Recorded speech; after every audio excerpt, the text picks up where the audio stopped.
It is a glorious day for football in Central New York. Here's Greg Robinson on your right. Don McPherson from the 87 team. It's the quad walk here at Syracuse. Big East football on tap as the 13th ranked West Virginia Mountaineers are in town. Pat White, will he start? We're going to find out in a couple of seconds as West Virginia meets Syracuse.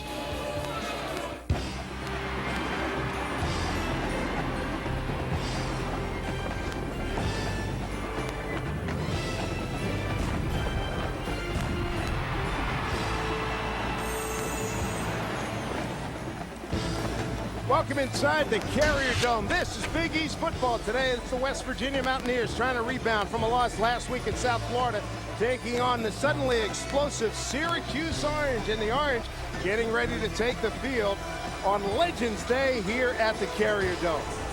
Good afternoon, everybody. I'm Dave Sims along with John Kinjemi. Glad to be back on Big East football. And today we look at a West Virginia ball club.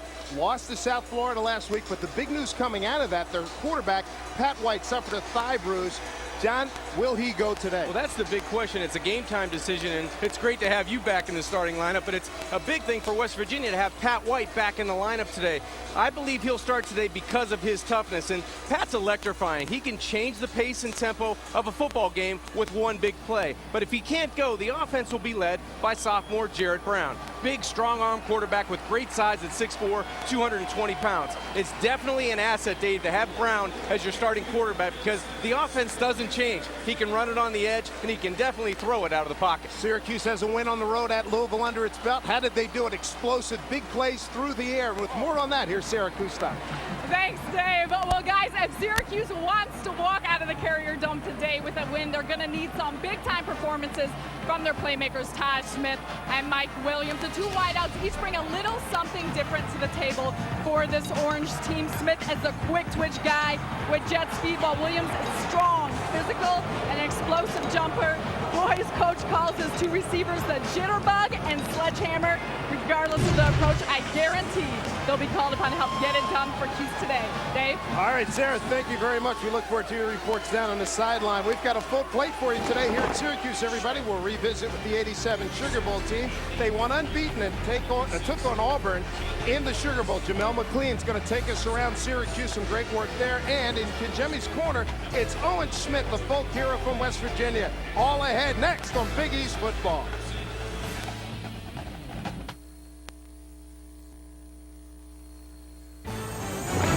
Today's ESPN Plus game is brought to you by Pontiac, official performance machines of the NCAA. Allstate, proud sponsors of college football. Are you in good hands? Holiday Inn Express. Stay smart. Stay at a Holiday Inn Express. PNC leading the way. And by Verizon Wireless. Beautiful day here in Syracuse, and the fans are ready for some action inside the Carrier Dome.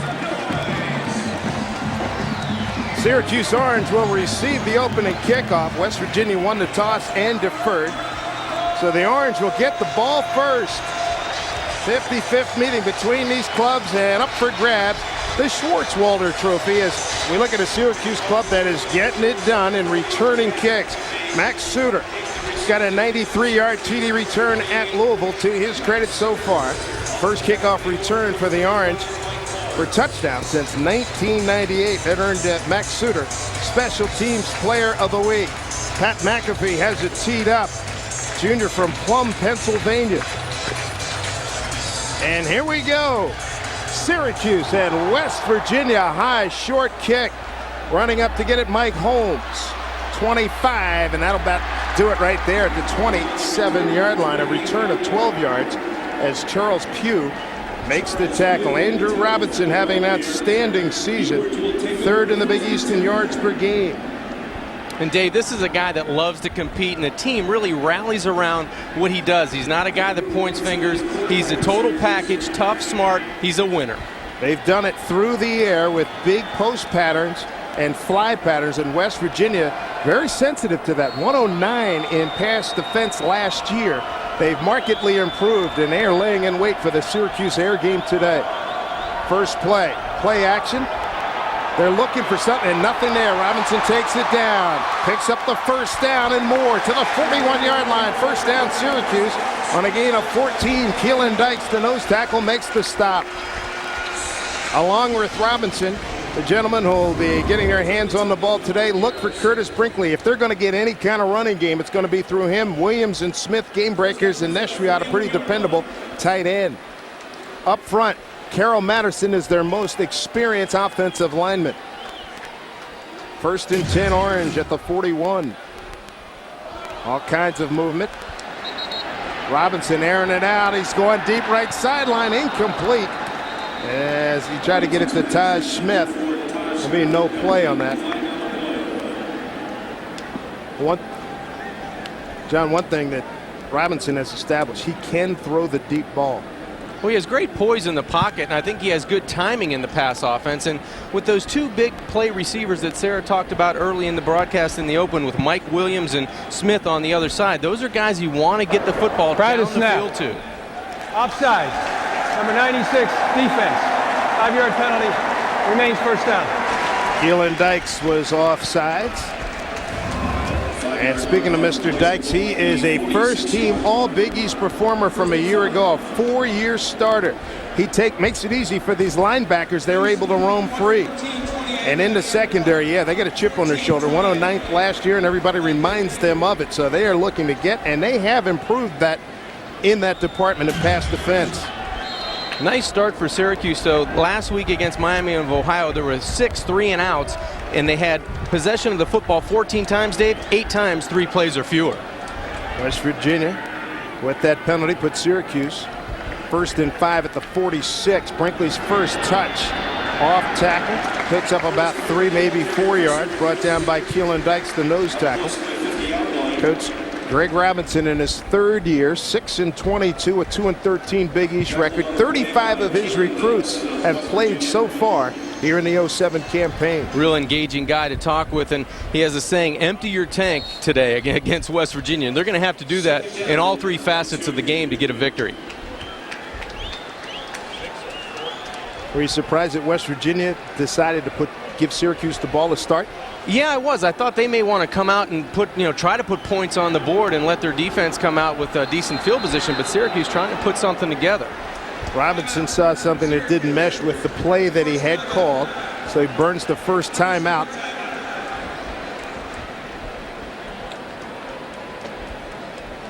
So Robinson going to talk to Coach Robinson. You know, doing that Louisville game and having Andrew Robinson have such a big day. I mean, he had career highs in that game with 423 yards passing, 4 touchdowns, and last week, not a bad performance. He had 2 touchdowns, 236 yards. They just didn't take advantage of their opportunities, Dave, and I think once it didn't happen early, when the defense turned the football over for them and they didn't have success, I think they started to press. And when you start to press, somebody will jump offside. You'll drop a ball on first down, and things kind of multiply that way. West Virginia in the series, 30 wins, 24 losses. They've won 5 consecutive games by an average of 18 points against the Syracuse Orange. Here's Robinson looking to throw. Tip, intercepted. West Virginia's got the ball in sideline. Ryan Mundy. Mundy keeps it alive and takes it inside the 40. West Virginia takes over a 20-yard return. Mundy's 2nd interception of the season. Mundy's the guy on the spot for the Mountaineer secondary. A great job. He's the transfer from Michigan, making a big difference for the Mountaineers in that secondary. Just a tip ball. Robinson actually threw a nice pass. It's a double slant. First guy's going to clear. Second guy's going to expect the ball. A tip ball off Eric Weeks right into the hands of Ryan Mundy, and it's a good job. There's a throwing lane there, but Weeks gets the tip ball because Smith doesn't clear. If Smith clears on that pass pattern, there's a throwing lane for Andrew Robinson. There's Pat White. He is starting. West Virginia, beautiful field position at the 37-yard line, 1st and 10. Little bubble screen. They get it outside to Renaud. He's got yardage, stays alive. He's got a first down on the far side for the Mountaineers. Brought down by Nick Chestnut, a gain of 12. Pat White, Big East Offensive Player of the Year last year. He's out of Daphne, Alabama. And he has improved, John, markedly in his passing ability. A great runner, but now formidable thrower. Yeah, when you think of Pat White, you think of explosive plays, and he's done a good job of managing the offense through the air. Big plays on the ground. 1st and 10, 25-yard line. Slayton gets the carry. Slayton, 15-10, inside the 10-yard line. 1st and goal, West Virginia. Nick Chestnut on the stop, rambling for 18 yards. Steve Slayton, once he finds a hole north and south, you have to watch out for his speed. Watch him turn his shoulders towards the goal line and finish the run. He's healthier and stronger now than he was last season. Listen, offense and a ball club. The West Virginia team, talked about chip on its shoulder. Talked about the defensive unit. How about the entire team? There's White, looks like a busted play, but his speed, can he make something out of it? He gets to the corner, picks up about 2, run out of bounds by Dwayne Davis. Patrick White having some words with Davis. Very short sidelines here. It's dangerous. You got to really be careful. You have to do a good job of throttling down as you get to the sideline. And Dave, in this situation, you have to watch for Wes Lyons. He's a sophomore receiver for the Mountaineers. Top of your screen, 6'8", 220 pounds. Just throw it up and give him a chance. And coaches say he's got great ball skills. Knows how to go get it. First possession by West Virginia. That timing throw just a little bit off. The left side of the line. Stanchek and his Danner. They took off way too soon. 79 on the offense. 5-yard penalty from the line of scrimmage.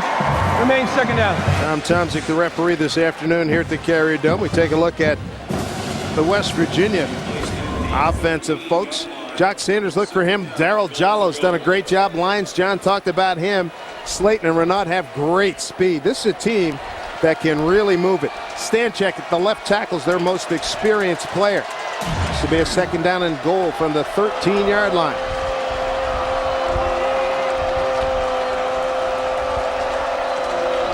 On count by Patrick White. Quarterback draw with room. Lowers the shoulder and bangs his way down to about the 8-yard line. Brought down by Jake Flaherty, the middle linebacker. Gain of 6. When you go empty backfield, Dave, Patrick White, just quarterback, it gives him plenty of room to take it up. Sorry, Case, I didn't know you were going. Rich Rodriguez signaling in the place. Just underway. Syracuse crowd on its feet. 3rd down and goal from the 7. Owen Schmitz in the backfield with Slayton. Joining White. Play clock at 5. Play clock at 2. Take the snap. Option. Schmitz got it. He's in. Touchdown, West Virginia. Boy, when you absolutely have to honor the fake on the dive to Slayton, and Schmitty's wide open. Well, Dave, it just shows you the versatility of this Mountaineer offense when you can have your fullback or your best player on the team fake the dive. Your Heisman Trophy hopeful fakes the dive, and then Schmitz going out on the outside with an island. Patrick White dishes him the easy pitch and catch, and it's 6 points for the Mountaineers, and they capitalize on the turnover. So the TO proves to be a good one for West Virginia as Pat McAfee bangs through yet another extra point. He's only missed 2 in his career. Pat White making it look easy. A 37-yard drive in 5 plays. Mountaineers on top.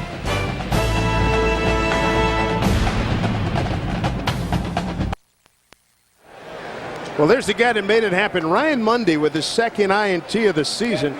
Set up West Virginia in great field position. A 5-play, 37-yard drive. Owen Schmidt capped it off with the short TD run. And for Schmitty, his first running touchdown of the season. And Pat White, no questions about him, Dave. He looked great on that first series. Max Suitors deep to receive. See if McAfee kicks it away from him again. High short kick. And it's going to be Holmes again at the 25, looking for room. Can't find it. Trying to stretch it out. If he can turn the corner, he's got something. He does. 45. Stop. Beautifully done. Return to the 46-yard line of West Virginia. Brought down by Sidney Glover. What a return by Mike Holmes, a 40-yard return. Talk about effort. Mike Holmes delivers right there in a big way. The freshman out of Jacksonville, Florida. Tries to go up the left side, the short side, but actually runs into one of his own special teams members. Tries to kick it outside, and then you see him throw it into second and third gear around the 50-yard line. Cuts it back and gets a couple more yards. Great effort by the freshman. Boy, he totally outran John Holmes, number 1 for the Mountaineers. Up the middle, Brinkley. Nice surge. Picks up 6. Brought down by Mark Magro. Brinkley, junior out of West Catholic in Philadelphia, only averaging 2.6 yards per carry. Well, Dave, there's no secret about Syracuse and their chances of winning today. They must run the football, and that's what offensive coordinator Brian Wright said to us yesterday. They must run the football because that opens up some play-action pass after that. Far side, they put their 2 big play guys, Williams and Smith, top of your screen. Out of the eye, the second and short, Brinkley for a couple. He's going to be about a yard short of a first down. Keelan Dykes is there, along with Johnny Dinkle, a couple of the D linemen. Brian White down on the field, making the calls. Yeah, very nice guy to talk with, very forthcoming on what they wanted to do today, but they have to correct the running game. That's the biggest thing. That offensive line needs to win some battles, especially on 3rd and 1 here in this situation, to keep the chains going. Syracuse has converted only 6 of 14 on 3rd and 1 this season. That's 43%. Brinkley, nice surge again. He's got the first down inside the 35 to the 33-yard line. First down, Syracuse. And we saw this O-line last year, John. Remember that they gave up a bunch of sacks, and Terry Patterson was running for his life, and they never really were able to establish the run game. Brinkley and DeLon Carter, who they missed this year because of a hip injury. Yeah, they weren't able to get any rhythm, and they never really played as 5 up front. Now they're getting a little bit of success early. They have to continue on and try to cash it in. Here's their pistol formation. Robinson, screen. And he gets it to Taj Smith inside the 30 to the 29-yard line. Antonio Lewis making the stop. Gain of 4. Lewis, a junior, out of Waldorf, Maryland. Dave, that had a potential to really go for a lot more yards than 6 yards or on the play. They had a good job of getting a hat on a hat. You'll see everybody come out and attack someone. But right there, if he can cut it up north and south in the middle of the football field, he would have had a little bit better chance of getting the first down. Well, you saw Jim McKenzie, center, lost his helmet on that play. 2nd down, 6. Brinkley cut it back. He does the cut back very nicely. Accelerates to the 21-yard line. First down, Syracuse. Brought down by Mark Magro with help from Ryan Monday. Gain of 8. Dave, great vision by Curtis Brinkley. You called it. The cutback was there. The offensive line did a good job of washing everybody down to the right side. Brinkley saw it, cut it back inside the hashes, and had enough yards for the first down. Were you surprised how they're moving on this West Virginia defensive unit? Yeah, a little bit with ease on the ground. West Virginia giving up just 97 yards, and that play didn't go anywhere. Brinkley, 5 carries for 23 yards. Boy, great job by Larry Norton, the right tackle, to get on that football. Bad exchange by quarterback and center, but this running attack for Syracuse is having some success early against the Mountaineer defense, and they need to. This team is 118th out of 119 teams in rushing in the NCAA stats, and they're 8th in the Big East in total offense. They haven't done a good job of getting that either, 113th in the country, but they're having early success. They just can't stop themselves here. Lose a yard, 2nd down and 11. Brinkley again. Finds a little bit of room. Got to about the 18-yard line. Magro's there, along with Johnny Dingle.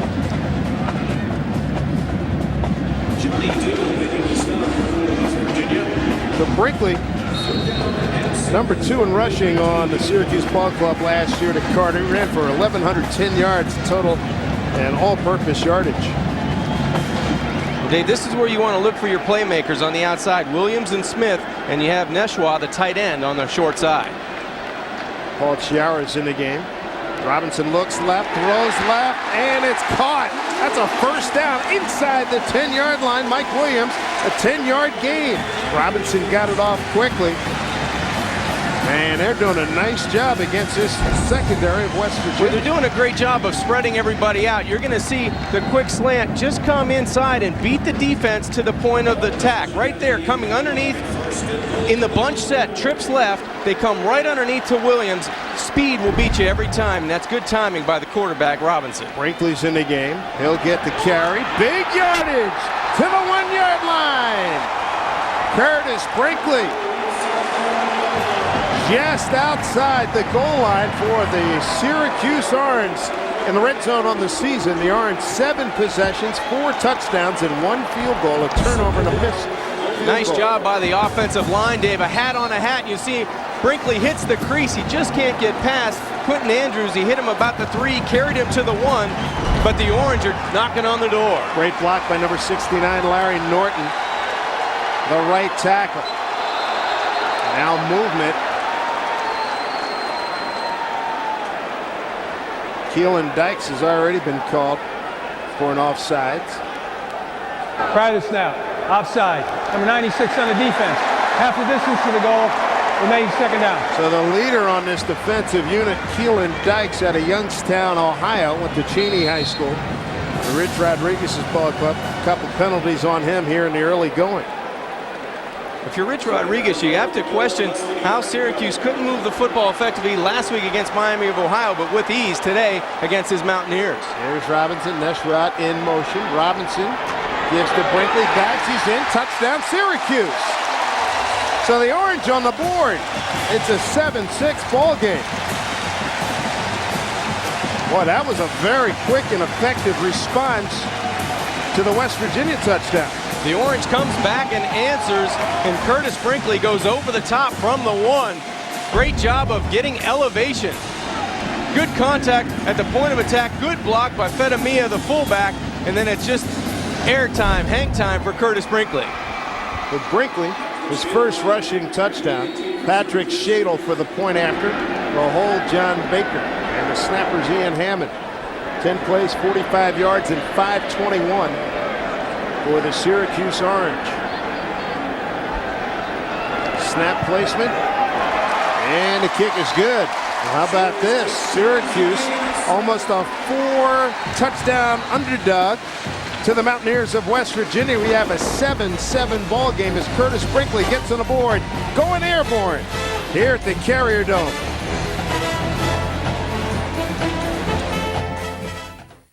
Quick response by the Syracuse Orange against the 13th ranked Mountaineers of West Virginia. 10-play, 45-yard drive in 5:21 and a 40-yard kickoff return and a big conversion of a 3rd down and 6 at the 19. Brinkley, big numbers. 7 rushes, 28 yards, his first touchdown on the ground this season. Patrick Shadle, who's a native of Morgantown, West Virginia, the home of WVU, he's going to kick off. Gets into it. Noel Devine, look out, he's got serious speed. He can find a crack. Oh, he got a face full of Orangemen there at the 22-yard line. Bruce Williams, what a tackle. Send it back downstairs to Syracuse stop. Dave, explosive touchdown we saw for Curtis Brinkley there, and he lost his father November 21st in 2005 after a 7-year battle with lymphoma. It was the reason why Curtis chose to go to Syracuse and said his father remains his motivation on a daily basis, whereas his father lives strong bracelet and games, write notes about him, such as "I got you, Dad" on his wrist.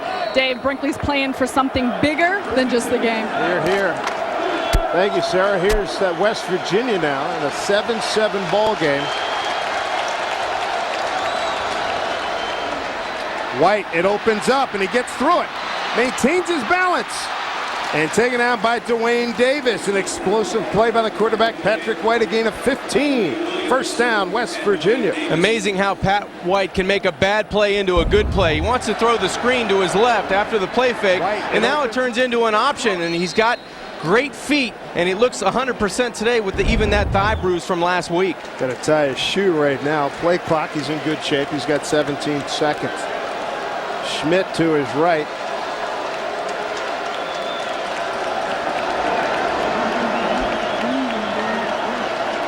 Play clock at 6. White's going to keep it. Look out. Here's Schmidt. He's a wrecking ball going downfield. Jamel McLean, number 52, runs him out of bounds. A 3-yard pickup. Well, last week, White, in that loss to South Florida, here's how he got injured and had to leave the game. It was a thigh bruise against the South Florida Bulls. And it took him out. Jarrett Brown, beg your pardon, had to come in and finish out the game. And that was a big loss. Plus, you had all the turnovers that the Mountaineers made last week, and a big part of their loss to the Bulls of South Florida. There's Schmidt, first down. Syracuse side of the ball field now at the 49. I'm sorry. Well, Patrick White, he's a guy that gets better as the game goes on. He's electrifying. He can make plays with his legs, and he doesn't get a lot of credit for the way he can throw the football. I think he's gotten better from last year to this year in throwing the football. First down for the Mountaineers.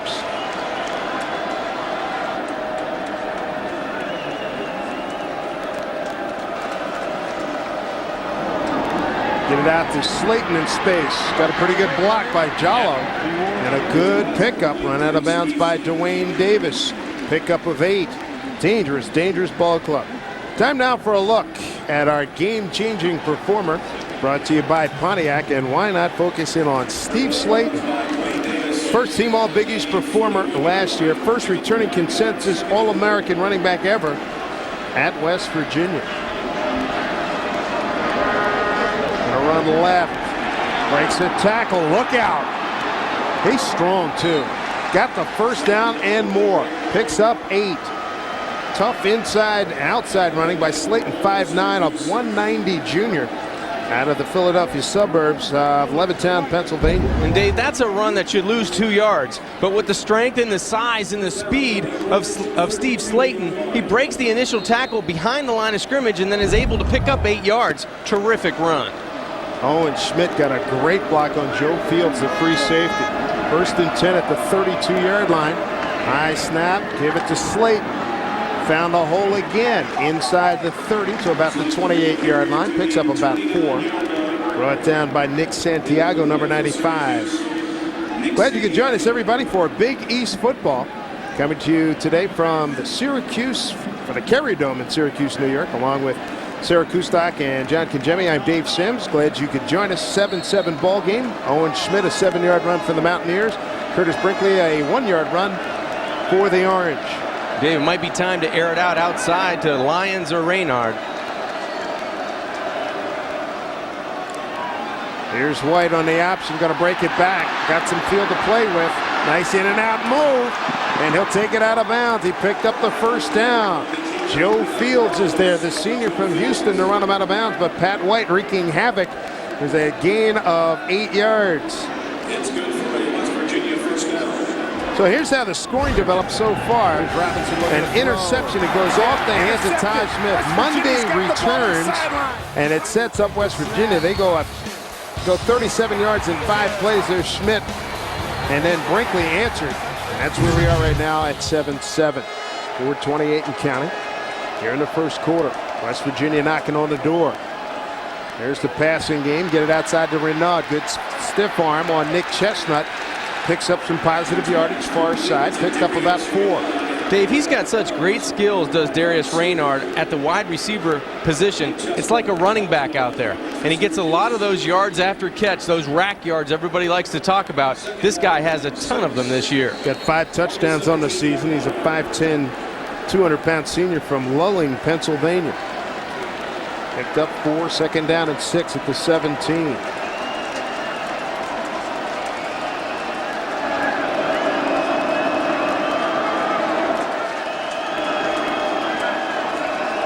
Gonzalez at the bottom of your screen.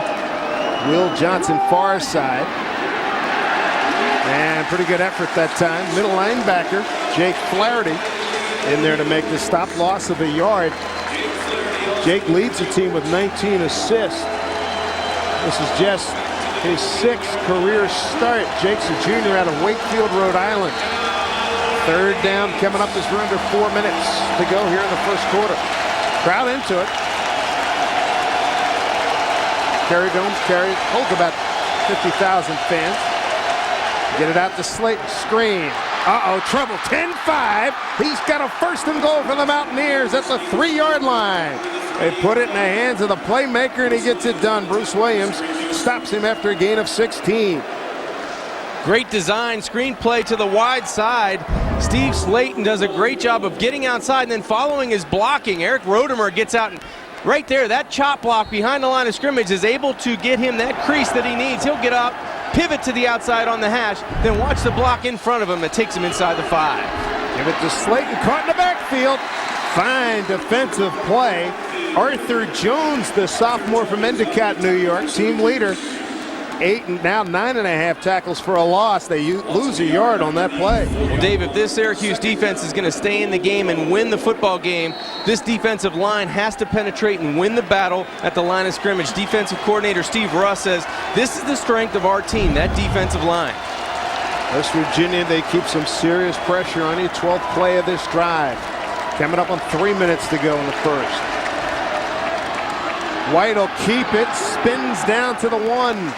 White keeps the ball inside. That's a heck of an option when you can stick it in the belly of Slayton. White had his helmet knocked off, and then White can carry. Not a power runner, but he's very quick. Yeah, just a slasher, and he's got such a great first step, Dave. He can go by you with that first step because he's so explosive inside the tackles.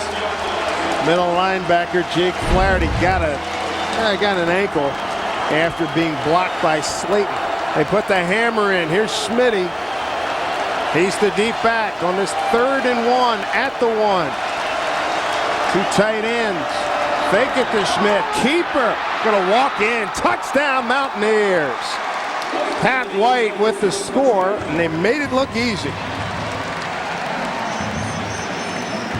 Good blocking on the far side. Figner, Rodemoyer. It's a great weapon when you can fake it to Owen Schmidt. He looked like a ham sandwich on a picnic table with nobody around that drew the flies, Dave, and Pat White was able to get it inside the pylon for 6. This is an explosive offensive team as McAfee adds on the point after. How about this? A 13-play drive and 77 yards. It covers 4:25 on the clock. Mountaineers back on top, 14-7 at the 2:13 mark here in the first quarter. And Pat White, another one. He makes it look so easy. His 7th rushing touchdown of the year. Manley Fieldhouse, home of the football offices, also former home of the basketball program. But look what they've done to the football area. It's magnificent. Additions over the last couple of years, 14-7. Mountaineers on top, 500 Mountaineer fans on hand here. The band 350 plus. And one of the traditions, shake those car keys at Morgantown. Bringing it up here to Central New York. McAfee to kick off. It'll be Mike Holmes. He had a great return, a 40-yarder last time he touched it. He finds a crease, he's gone. McAfee, about the only guy that can get him. Holmes shucking and diving far side, and Syracuse in business at the 24-yard line. A return of 64 yards.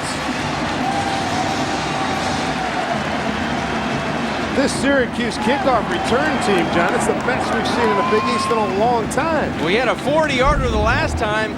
This one goes for over 40. He was going 64 yards and a great burst of speed on the outside. McAfee does a great job for West Virginia of holding him out of the end zone. Boy, this is the most excited I've heard a Syracuse crowd in a long time for a football game. Basketball's one thing, but they've been in the dumps of football for a while. They go trips to the bottom of your screen here. May go screen and go. Robinson's got time. He had time. Negro's got him and sacks him.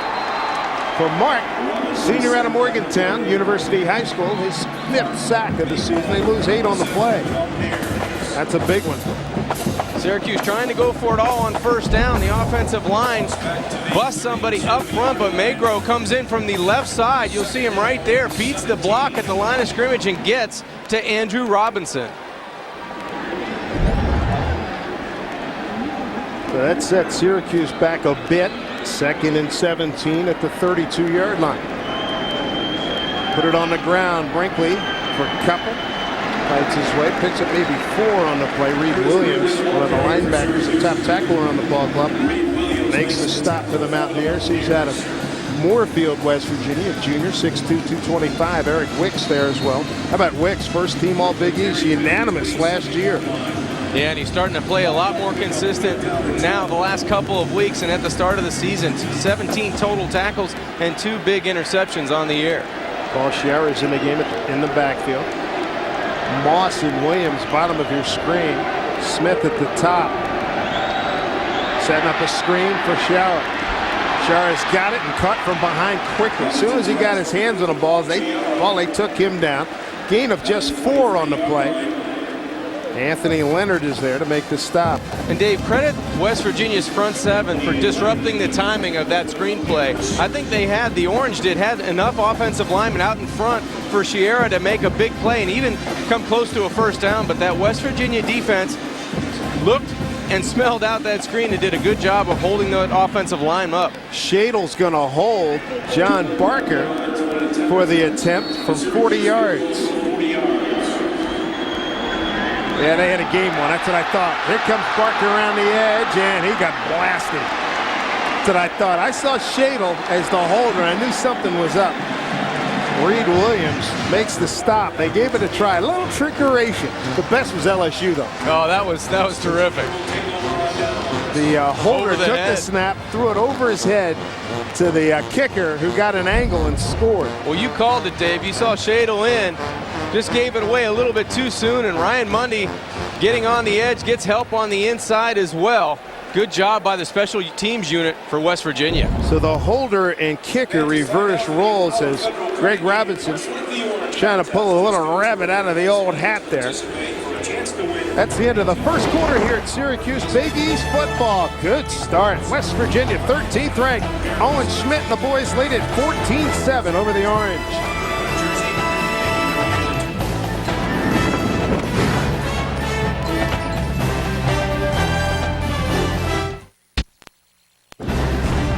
Glad you could join us, everybody, for Big East football today from Central New York. We're in Syracuse. Mountaineers of West Virginia, 13th ranked, taking on the Syracuse Orange, 14-7 as we head to the second quarter. Pat White did start, and he's having a fine day. 1st and 10 for the Mountaineers at their own 20. White looking to throw, and he's got time. Deep out. And almost intercepted. It went through the hands of the intended receiver, Wes Lyons, and Nick Chestnut also got a touch as well. Boy, Lyons is 6'8". That tells you how high that ball was. Yeah, it's tough to overthrow Wes Lyons at 6'8", but Pat steps into this, just gets it up in the air. Not a good ball, and he'll be the first one to admit it, but almost picking it off was the Syracuse secondary right there. Good job by the cornerback, Nick Chestnut, to try to get his hands on it, but Wes Lyons wide open. I'm sure Pat would like that one back. First incompletion for White today. 4 for 5. He'll keep it. He does well to get that yardage. As Syracuse had that well scouted out. Nick Santiago is there along with Lee Williams, 55 and 92. There's Lee. Patrick White's been spectacular this afternoon. He's done it all with his legs. Great balance there, and we talked about him in the open.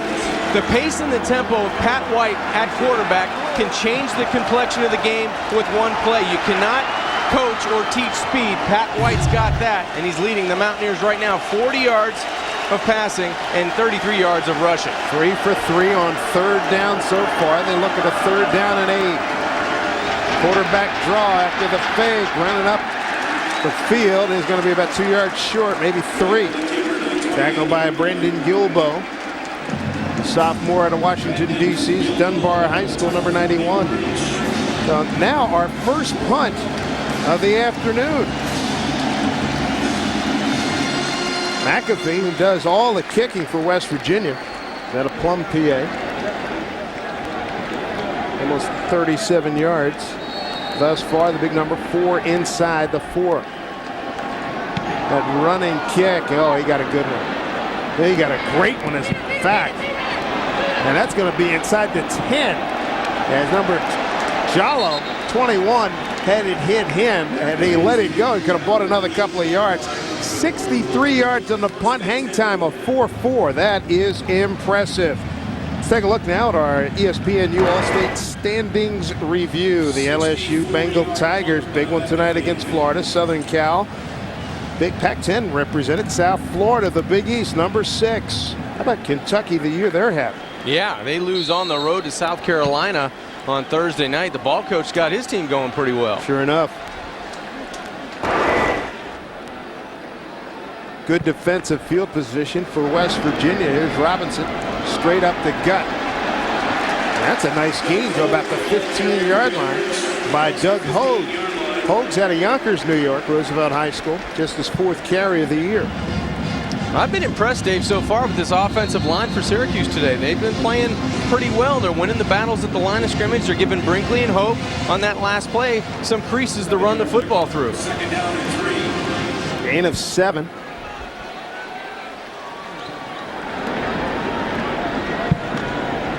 Looking for room up the middle, and they have enough for first down to about the 21-yard line. Reed Williams making the stop. 5-yard pickup.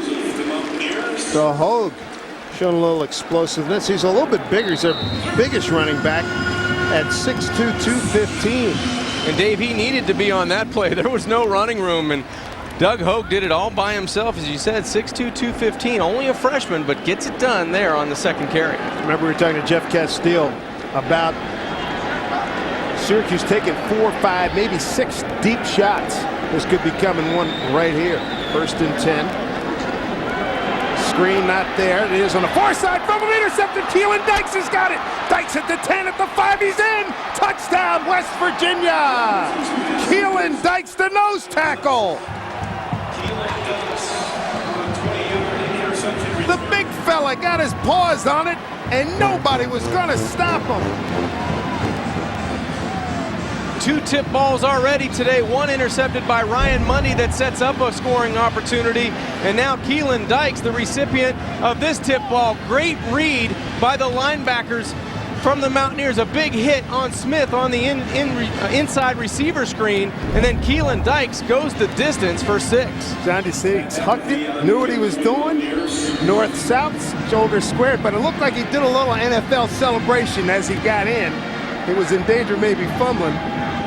But a heck of a performance as McAfee tacks on the extra point. How about that? 2 turnovers converted into 14 points by the Mountaineers. A 19-yard return by Keelan Dykes. Not bad when your 6'5", 310-pound nose tackle knows what he's doing, showing some ball skills. Mountaineers by 2 scores. Highly regarded Keelan Dykes, a 4-year starter, with a touchdown, a 19-yard tip ball interception return. That is impressive. He was the right man in the right spot. And Andrew Robinson entering today had 0 interceptions in over 100 attempts, and today 2 interceptions on 5 attempts, 1 for that touchdown, but you can't really fault Robinson, both on tip passes. You betcha. Last time they had an interception return for TD, 40-yarders by Jamila Day against Pitt, November 24 of 05. Here's a return by Randy McKinnon. McKinnon puts Syracuse in decent shape at about the 32-yard line. Ridwan Malik making the stop, a 16-yard return. Reed Williams is the key to this interception. He's here. You're going to get the inside screen coming from Syracuse from outside in, but he's the guy that jars the ball loose. He's going to go outside to the middle of the field, recognize screen, gets the big hit on Smith coming in, and then the big fella, all 6'5", 295-pound senior out of Youngstown Cheney High School, Keelan Dykes, goes in for 6. Reed Williams, their number 1 tackler, getting it done. 1st and 10 at the 32.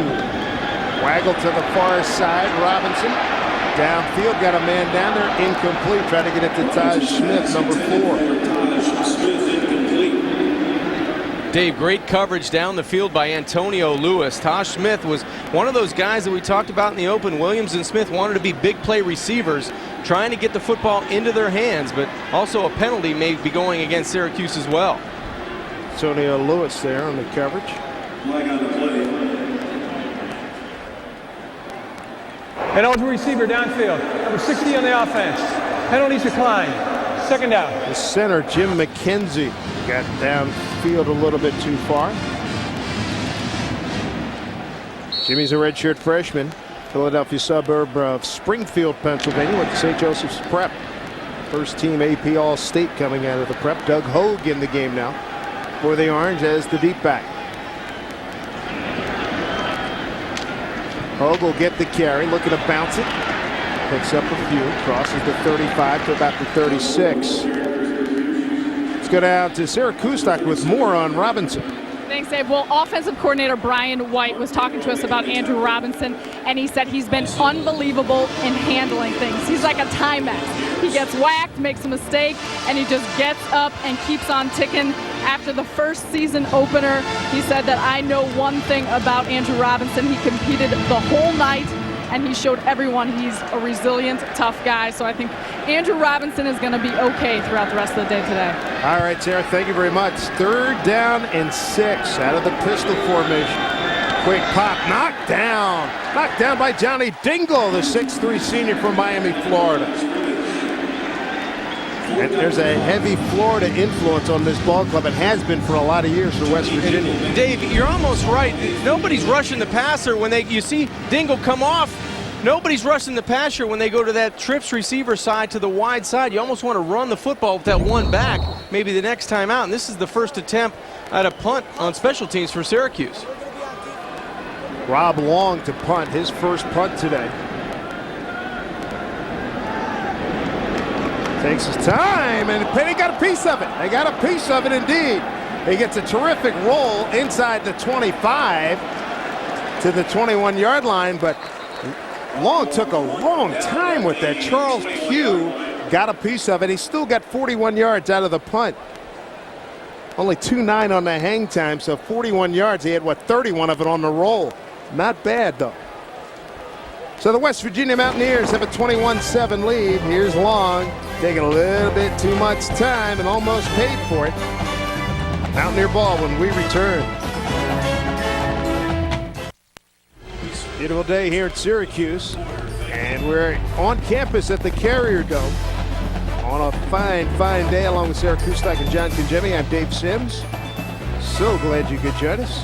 West Virginia Mountaineers have dominated in this series, and in those 5 wins, Syracuse 1-0, they've won by an average of 18 points. Right now, Mountaineers lead at 21-7. Steve Slayton, the deep back. Owen Schmidt, the fullback in this I formation. Pitch to Slayton, trying to get him to the edge. Picks up about 4. He crosses the 25-yard line, brought down by Lee Williams. A gain of 4 on that play. West Virginia has been very productive, John, when it's got its hands on the ball. They've really done a nice job of using the field position they've had, and it hasn't been a lot. The first time 5 plays resulting in a touchdown, and then their own 23 going 77 yards for the touchdown, making Rich Rodriguez a happy man.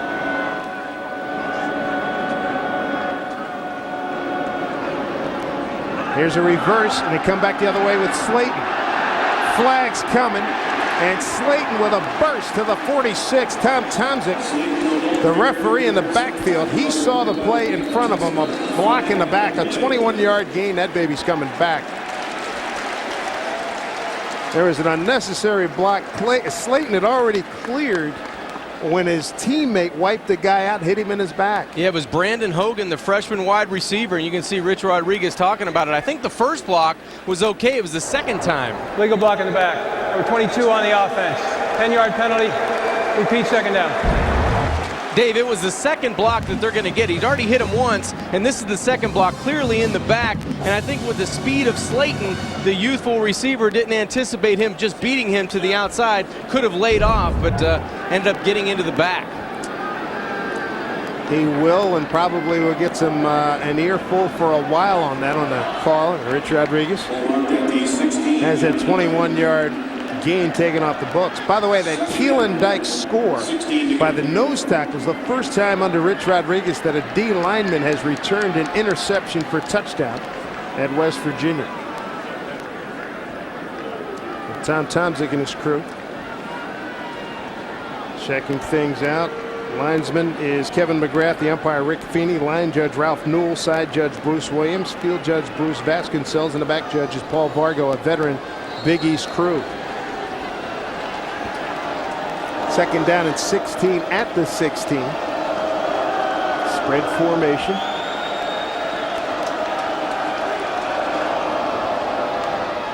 Get it outside. And let's see, they pick it up 5 yards on that to Devon. Who's that? It is. That was Jock Sanders with his first catch of the day, the freshman from St. Petersburg, Florida. 21-7 Mountaineers. Owen Schmidt a 1-yard run, White a 1-yard run, and Keelan Dykes the nose tackle and 19-yard interception return. Brinkley a 1-yard run for the Orange. I think Syracuse has 12 guys out on the field. Not good. You're Legal correct. substitution on a defense. 5-yard penalty. Remains third down. That's exactly what it was. They had 12 men on the field. Here we see here 1, 2, 3, 4, 5, 6, 7, 8, 9, 10, 11, and there's another guy coming on. There's up top here, 12. 12. And then he got that. Here's the guy 12 right there. It might have been 13 because there was one you missed in the middle. The way I'm used to Canada. 12 was okay with me. John Kajemi, after his career at Pitt, which he played 9 years in the CFL. 9:15 they go. White drills one, caught by West Lyons, a 6'8" wide receiver. First down, West Virginia to the 42-yard line. Gain of 16 yards. Brought down by Mike Holmes. That's a big target. Lyons' 4th catch of the year. And Dave, when Pat White is able to stick that back foot in to the ground and pivot and throw, I think he throws it as well as anybody in the Big East Conference. He comes through, just drills the curl route inside to West Lyons, and that makes this offense much more of a threat when he can do that. So if they go back to the run here, Burson's in at the 43. Renaud to the edge. Oh, what a blow he delivers. Big time play. Darius Renaud, the senior out of Lulling, Louisiana. What a lick. Mike Holmes on the carry. Wow. Gain of 8. Dave, we talked about Darius Renaud being more like a running back when he has that ball, and you see him deliver the blow right there, running right over Mike Holmes. That's a football play there, my man. What could they have? What could be in question about that? Well, I think there was something that happened after the play. Could have been a personal foul. Ball. Personal foul. Number 2 on the offense. Dead ball. Personal foul. Number 52 on the defense. Penalties offset. I would say the only thing it could be, it had to be, they had some words exchanged. Yeah, I would think you would have some words on either side if you were Mike or Darius. Both had a right to say something. Boy, oh boy, that was impressive. I mean, and for a guy that's, you know, 5, they list him 5'10", that might be generous in terms of height. But that was a play by an experienced performer right there. Probably should have kept his mouth shut, but that's a whole nother deal. They've split slate and top of your screen. A lot of speed here for West Virginia. Jallo at the bottom of your screen. Boy, all he has to do is just look that way, and he got a defender in the air. And Pat White picks up the first down. Syracuse territory at the 44. Well, it's a great threat to put your threat running back to the wide receiver position, Steve Slayton, and just look at him, as you said, Dave. That will draw 2 or 3 people in a blue jersey, and it makes it easier for Pat White to go up inside. Got a lot of options. Joe Fields, Dwayne Davis, number 26. 1st and 10, 44-yard line. Oh, that's a big-time play there.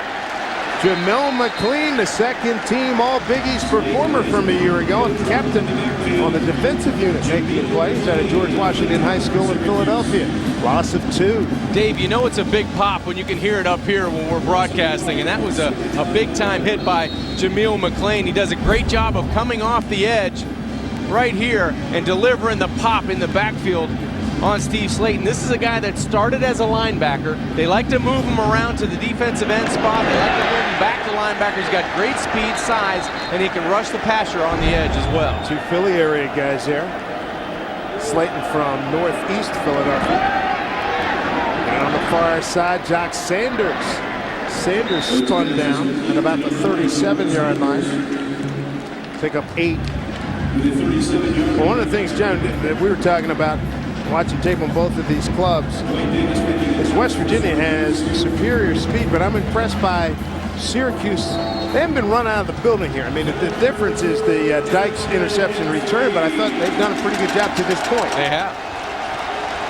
3rd down and 3.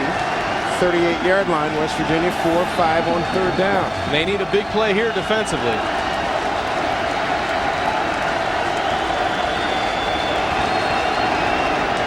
White, keeper, second effort. He'll be denied a 1st down. It'll be about 2 yards short. Joe Fields is there. There's another big-time performer, Joe Fields. Remember when Joe started at quarterback his freshman year out at BYU, and it was an absolute disaster. Then he comes back as we look at Richie Rodriguez. But Joe Fields really turned it around. Last year we came up here and Greg Robinson said he did a heck of a job to convince Joe that his better chance of playing on Sundays was as a DB. They're going to go for it on 4th down. Mountaineers are 4 of 9 on 4th down conversions so far this season. Play clock, plenty of time, 13 seconds. Now Rich Rodriguez sends in another play. Schmidt's going to handle the ball. How about this? Maybe he's going to quick kick it. He is. We're going to play the field position game, and he gets a great roll. Holy mackerel, look at this. Schmidt can do a lot. And he rolls it to the 2-yard line. Owen Schmidt, the subject of Kinjemi's corner, coming up in halftime, a 36-yard quick kick. Forgot to ask him about his punting ability. Yeah, I hear you. Holy mackerel. 5:33 to go. Big props for Smitty. 21-7 Mountaineers. Well, Owen Schmidt just did a heck of a job to pin Syracuse. We originally thought inside the 10. They're going to mark it at the 11, a 27-yard quick kick. One of the great stories in West Virginia. He's a junior college player and came over to West Virginia, asked for a tryout. Boy, his legend has grown the last couple of years. John Kinjemi's going to have more on that coming up. Syracuse starting at its own 11. Bryce Moss in motion. Cut back, nothing there for Brinkley. Coming up at halftime, Kinjemi's corner with Owen Schmidt. Let's get a little preview, a little taste of what Owen had to say yesterday. Owen, first of all, I think it's a great story where you started and where you're at right now. Coming to West Virginia as a walk-on and now being on one of the premier teams in the nation, but you're one of the premier players on the team. Like I've said so many times before, it's definitely a dream come true. It's taken a lot of hard work to get here, but I'm just excited. It's my senior year, so I'm just really excited to have the opportunity to be able to do this. Well, as they say at Morgantown, we remember a couple of years last year, Schmidt happens. Yeah, Schmidt happens, and it's a guy that can do it all. Now that he's playing tight end, he's playing tailback on the option for the first score. That's unreal. He plays fullback, and now he's a punter. I'm going to have to get on him next time I see him and let me in on some of the other stuff he's doing. Heck of a punt.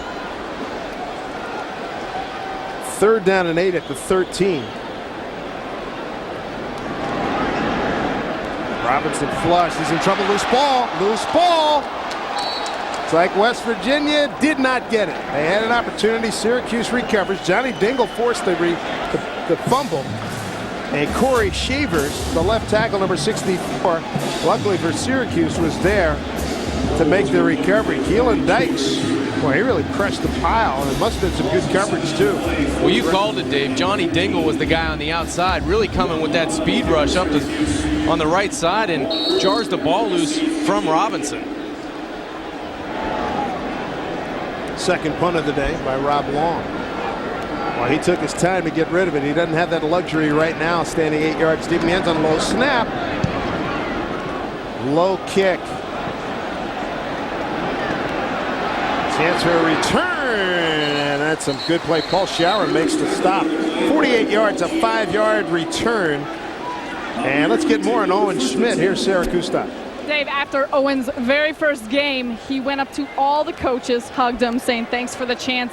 And every game since then, he's went up to Coach Rodriguez, shook his hand to thank him for the opportunity. And associate head coach Bill Stewart said, whatever legend you've heard about Owen Schmidt, double it, and you're getting close to the truth. And I think we've seen that in all he's done so far today. No question about it. And hopefully we'll get a trip to West Virginia and see how the fans react to him, because he is big. And they've got stars in this club, Slayton and White. But Schmidt has also won the hearts of the Mountaineer fans. Here's White, play fake. Throws it to the aforementioned Mr. Schmidt, and look out! Big boy rumbling! Owen Schmidt to the 19-yard line. First down, West Virginia. Gain of 32 yards. Mike Holmes on the stop. I'm glad Rich Rodriguez is cooperating on our telecast, because we're talking about Owen Schmidt. He gets it outside. Just a good job by Pat White, dishing it into Slayton, pulling it from his stomach, and now it's the big guy rumbling outside the numbers, cutting it back in. Stiff-armed his own guy. Great job. Yeah, I wouldn't want to get in his way. White shirt, blue shirt, it doesn't matter. He wiped out one of the wideouts who was trying to throw a block. That's some serious strength. Here's some talent here in Steve Slayton, but a good defensive play far side by the Syracuse Orange. Nice job in there. Inside the 20-yard line. And that tackle made by Andrew Lewis. Take this. What a day by Schmidt, huh? Yeah, he takes the first touchdown at the tailback position. He's the recipient of that. Then he fills in for Shadle. A little kick down there, down to about the 3-yard line. And then the last catch outside, just a little flat route. And he's getting the guys in the blue jerseys out of the way, getting 85 out of the way, wearing a white jersey. It doesn't matter. Will Johnson, get out of the way. Second down and 9. 19-yard line. Here he is again. Look out! Look out! First down, West Virginia. Mike Holmes fearing for his life on the far side. A gain of 10 by the big fella.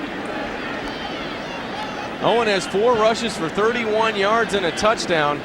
Doing it all on the edge this time. Fake inside again to Slayton. The option pitch on the short side. I thought Owen may try to hurdle outside and Mike Holmes and get in for 6. It reminds me of the late Leonard. Ironhead Hayward that I had at Pitt. He's the same build. Unreal. They split Slayton out left side. Gonzalez, bottom of your screen. And Brandon Hogan in the slot to the right. Quarterback draw. White's got room. Got the edge. Good block far side. And boy, it gets horse collared out at about the 1-yard line by Mike Holmes.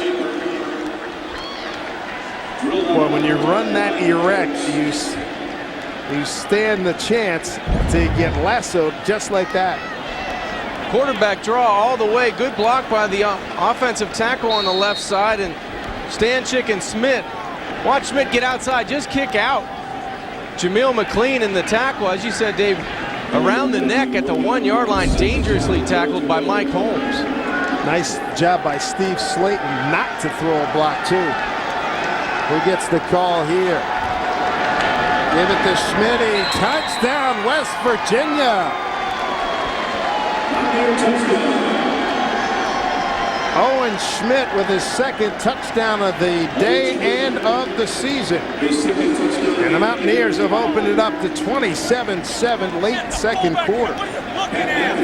Dave, they take advantage of great field position on their side of the 50-yard line, and it culminates going over the top, the 1-yard plunge by Owen Schmidt. Boy, that screen proved to be devastating. His second TD, point after McAfee, successful operation. 5-play, 51-yard drive in a minute 38. And a 31-yard screen by Schmidt. Big play in that possession. Yeah, the Mountaineer faithful, they came strong today inside the Carrier Dome. Have a lot to cheer about, and a lot to cheer about to 35 push-ups and 35 points, or 28 points and 28 push-ups. Owen Schmidt getting it done on the screen, on the edge, on the option, and going over the middle. They haven't even turned Slayton loose yet. Schmidt's getting a lot of the play. They're using Slayton. And I bet that guy, remember we were in Wisconsin about 5, your first year on the pack? Yeah. And the guy was, I don't know if it's the same fella, but he was the Mountaineer that day. It definitely was a different guy. And he said it had to have been 150 degrees in an authentic coonskin Mountaineer outfit. Well, he was a different guy after that broadcast because he lost about 25 pounds. Yeah, right? Yeah. And I remember the Wisconsin people said, dude, don't even think about shooting that gun off here. I said, no, we do it all the time. It was a big discussion pregame for that one. 5 plays, 51 yards, and 138. Pat McAfee going to kick it off. Randy McKinnon's deep.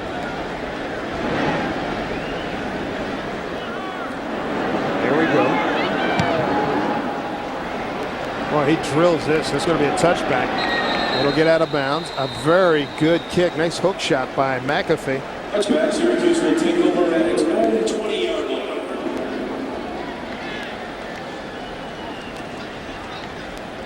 Take a look at this week's Suzuki College Way of Life. It's Ryan Duran, 2-year starter. That of Leominster, Mass, St.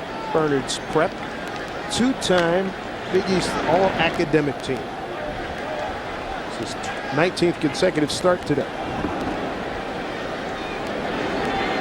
Orange offense with some work to do.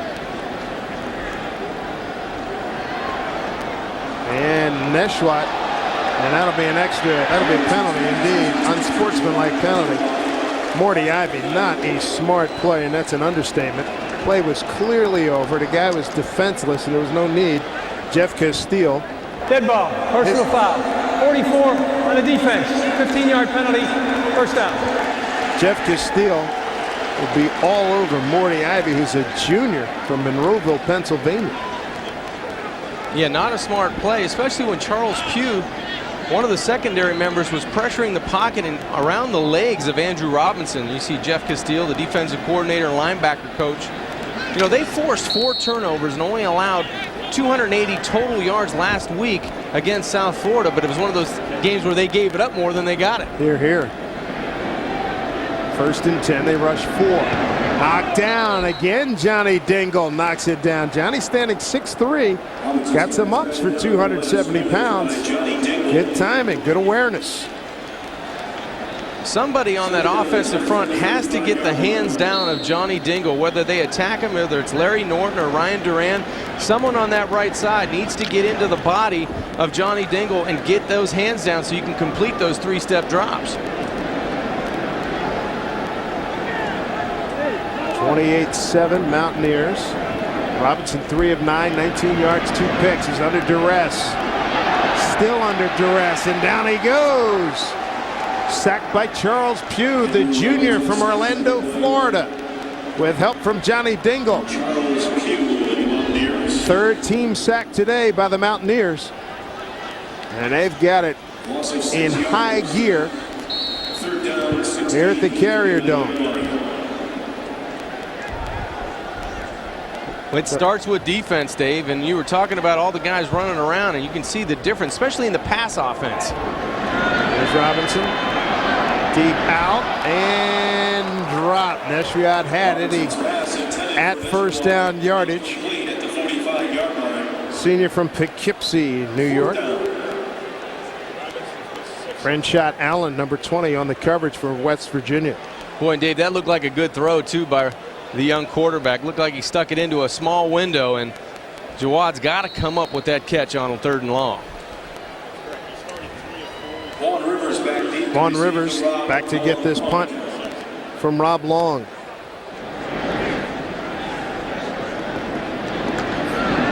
Third punt. A beauty. Back to the 15. Rivers keeps his feet. Going to get to the edge. Pretty good punt. Not a pretty good. A great punt at 56 yards. 12 yards on the return. And that was 2 yards short of his longest punt by Rob Long. Coming up at halftime, stay with us, our ESPN Plus halftime report. Some good works by the Syracuse Ball Club in the community here. Jimmy's Corner with Owen Schmidt. How timely is that? First half highlights and stats.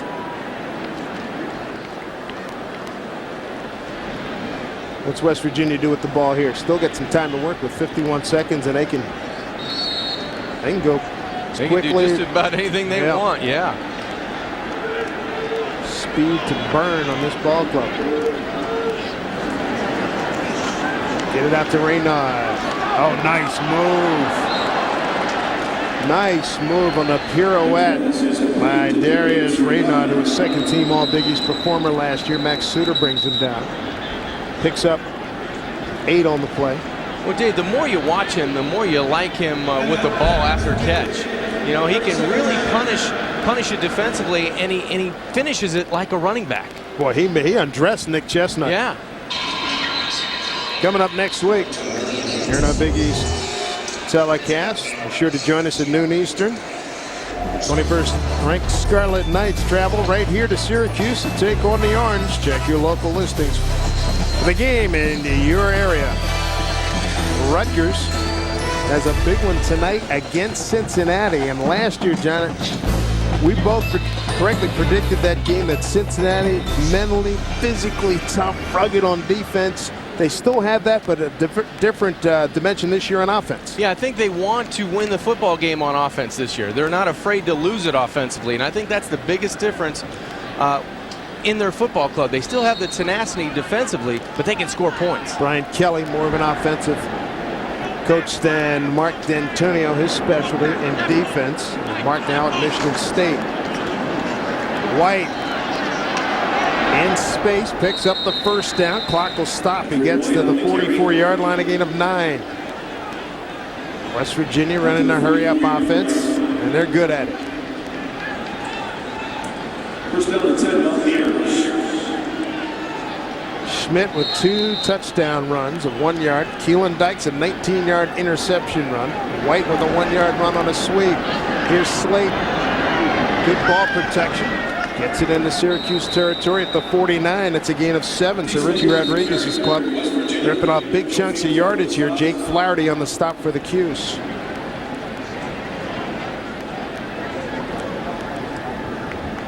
.18 seconds remaining. Here's a look at the Big East standings. West Virginia, the preseason favorite, looking up at South Florida. The Bulls winners last week against the Mountaineers.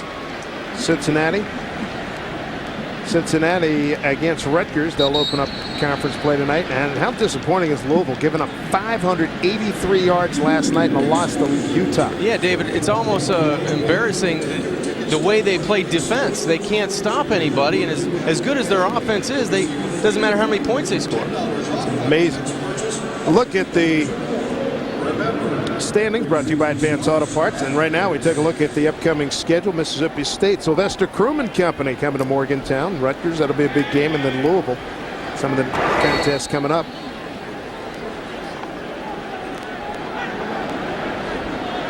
One timeout left for the Mountaineers. The rollout. White. Home run ball. It's got a man running free and incomplete. They tried to get it to Darius Reynard, and covering on a play was Mike Holmes. Well, they took their shot with 18 seconds left. Now it's down to 13, 2nd and 10. They wanted to hit the home run to Reynard, but they also had Wes Lyons down there on a deep post as well. Patrick trying to go outside to the playmaker, and they just miss him on 2nd down.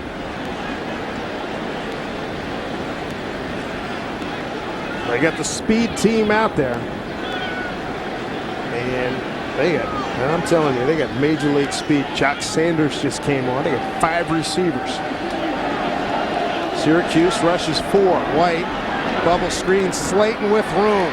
Slayton sideline. He'll get out of bounds to stop the clock. First down, Mountaineers with 6 seconds to go. Dwayne Davis makes the stop, a 17-yard pickup. Did it sound like somebody went beep beep? Yeah. That looked like the Roadrunner outside. He just hit the afterburners and is gone down the rail. A great job by Steve Slayton getting the Mountaineers in field goal range. Wes Lyons, a great block on the edge as well. So this will be 49-yard attempt for McAfee. His career best is 51. He did it in Heinz Field. No wind conditions here. Left hash. Got into it really well. McAfee has put 3 more on the board for the Mountaineers. It's 31-7 as the clock runs out. 49 yards from Pat McAfee. What a first half for the Mountaineers. They're showing the whole package today, John. Great job in cashing in. Steve Slayton does a great job of moving the chains, and then the strong kick. Special teams have been awesome today on both sides, but you got to say cashing in and taking advantage of opportunities there by the Mountaineers, and Patrick White and Steve Slayton on the sidelines excited about it. 31-7. West Virginia got this one at a lock already. They put up 264 yards to just 74 for the Orange. Halftime festivities straight ahead here in Big East football. West Virginia University is a special place. West Virginians are different. They're kind, respectful. We have a best kept secret. Excellence here is expected, valued, honored, and recognized. You can do anything that you want at WVU. It will not only introduce you to the world, it will introduce you to yourself. It's definitely a unique experience. There's a lot of opportunities. We continue at halftime here at Syracuse, New York, as the 13th ranked West Virginia Mountaineers take on the Syracuse Orange. Time now for Ken Jemmy's Corner, and his featured guest today is West Virginia fullback Owen Schmidt. You talk about the glamour positions. Quarterback Pat White, running back Steve Slayton. Fullback might not be as glamorous, and without the glamour comes a lot of contact. Contact creates face mask problems for you. You've cracked a lot of them in the past, probably 9 or 10 of them in your history. Tell us a little bit about that. Well, I think the first one was my spring, my first year at West Virginia was during spring ball. I think that's when one got kind of mangled. I don't know if we really knew much about it, but my first year playing, you know, I guess there was one bent and they made a big deal about it, but I've actually never heard of anything like that happening, so you know, it's kind of a freak thing, I guess, but it's kind of a neat stat, I guess, they hold. Yeah, they're mounted up on the wall, aren't they, somewhere? Yeah, Coach Rod's I think he's got one of them in his room, and I have one of them at my house. Nothing's under the pillow, though, right? No. You're talking about face masks and how you break them in the past. Is it the type of block that you deliver? I mean, face to face? How does that happen? Oh, yeah. I mean, I lead with not my head, but my face. You know, you like to see what you're going to hit. So, you know, I like to just look at, you know, what I'm going to hit. So I aim, you know, under the chin, I guess, and then just deliver the blow. And you certainly don't want to be on the receiving end of one of those blows, to be sure, John. He's put together a very nice resume. Dave, one of the nicest young men I've ever got down and sat down or stood next to and talked to for 10 or 15 minutes. Great work ethic, tough player. It's what you want. He is the ultimate football warrior. No question about it. Owen Schmidt of the West Virginia Mountaineers. When we return, take a look at first half highlights, run down some numbers for you, and get started with the second half from Syracuse right after this. Back here at Syracuse, your Big East football conference game of the week. The 13th ranked West Virginia Mountaineers 31-7 over the Syracuse Orange. Along with John Kajemi and Sarah Kustok, I'm Dave Sims. Glad you could join us. Pretty good bounce back by West Virginia off the loss last week to South Florida. They've done a great job of taking advantage of the field position they've had, really shutting down the passing attack of Syracuse and punching it in the end zone. They have done a great job. As we take a look at our PNC first half highlights, John, it's yours. Well, it was the Owen Schmidt show early, but first it was the pick by Mundy. Good job by the West Virginia defense of providing great field position. Then Pat White on the edge, just a little dish outside, 7-0 with Owen Schmidt going in on a 7-yard run. But Syracuse, they answer Brinkley, a 1-yard run over the top. It was set up by a big kick return, but then it's the speed and the agility of Pat White to get to the edge to make it 14-7 Mountaineers. The big tip over the middle, the good hit on the inside, and then Keelan Dykes takes it in 21-7. West Virginia defensive score. Owen Schmidt, he'll barrel in from 3 yards out, doing a good job of cashing in on field position, Dave. Take a look at our Polaris first half stats and the numbers. 2 turnovers for the Orange, 10 points off of turnovers. And West Virginia, Syracuse, you know, they've done some nice things today, but just too much. They've only had 2.4 yards per play compared to 7+ for West Virginia. Take a break and come back. Started the second half straight ahead, and West Virginia's going to get the ball when we come back.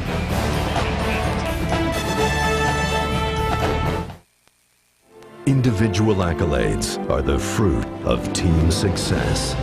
With great pride, the Big East Conference salutes 4 deserving candidates for the most revered distinction of all, the Heisman Trophy. Louisville quarterback Brian Brom, West Virginia's Pat White and Steve Slayton, and Rutgers running back Ray Rice. Congratulations on the consideration you're receiving for this most prestigious honor.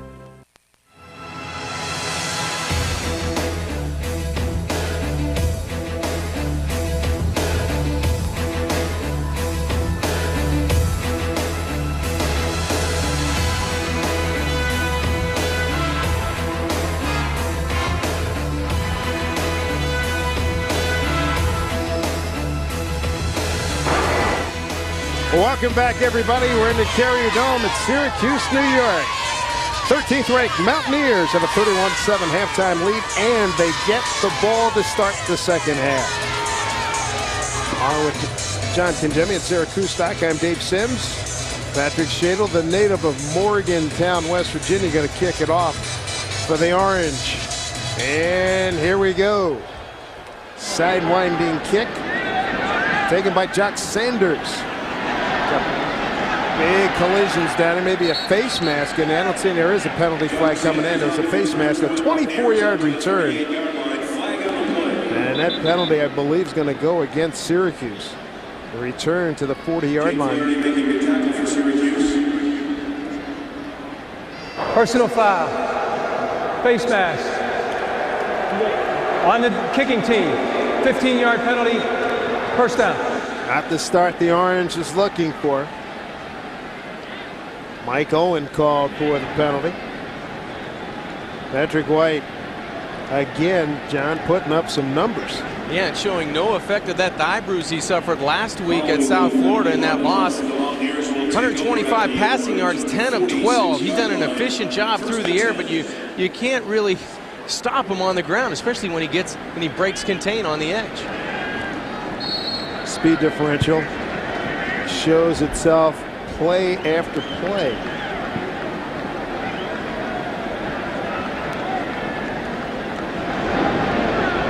White gets it out to Raynaud. A gang tackle. He can't put any moves on. Picks up about 2. Let's go downstairs to Sarah Kustok. What do you have, Sarah? We got a chance to catch up with the coaches going into the second half, and Coach Rodriguez said that the key for them has been the pressure on quarterback Andrew Robinson. They haven't been getting a lot of sacks, but it's the tips and the deflections that's been a great help. Obviously, Pat White looks and feels great for Greg Robinson. He said his guys have got to hang in there. They finally got their running game going and minimized West Virginia's defensive play, but right now they just got to hang in there, play 60 minutes. All right, Sarah, thank you very much. Here's the option by White, strung out, beautifully done. Fumble. Looks like it went out of bounds. Good job by Max Suter over there on the far side. That play strung out very nicely. There's Max. And Greg Robinson saw some good things from his ball club today, but boy, a couple of turnovers, and then Owen Schmidt has killed him, and the speed game has killed him.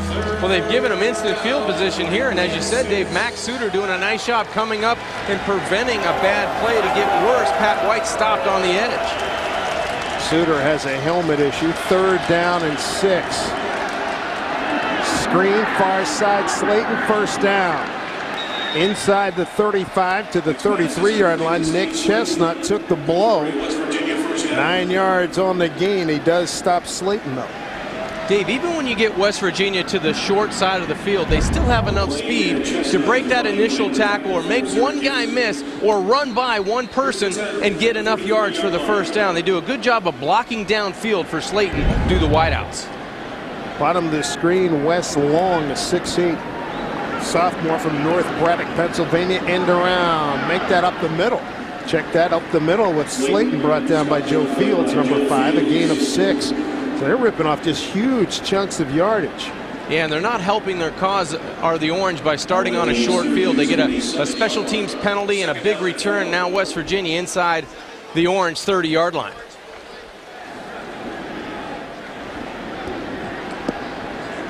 Second down and 4th to 27. Reverse this time or not. He's got a convoy. He's got the first down inside the 25 at the 21-yard line. Jamil McLean, a gain of 7. So big chunks of yardage down. In the first half, it was 7.5 yards, about 3.5 yards, maybe 2.5, 3 yards per pop. Well, they've done a nice job of setting that up. They've gone with Slayton through the tackle area, and now they finally bring Renard on the edge. He gets a good block by Jala on the outside. Here we go on a 1st and 10 at the 20. Play fake, little rollout, a lot of options. Renard is there, touchdown, West Virginia. 20 yards on the completion. Darius Renard from Patrick White. So White has thrown for one and rushed for one, and the route continues. Dave, this is a very tough offense to stop when you can throw it as well as you can run it. This time Pat White fits this football into a tight window just on the inside of 26 Dwayne Davis and on the outside of Mike Holmes, 35. Great throw, but even better concentration by Darius Renard down the edge. Renard with his 6th TD, point after good by McAfee. 12:31 to go, 3rd quarter. 38-7 West Virginia, and that man right there, number 9, the captain of the 87 ball club, Don McPherson, is here. We'll speak to him when we return to the Carrier Dome.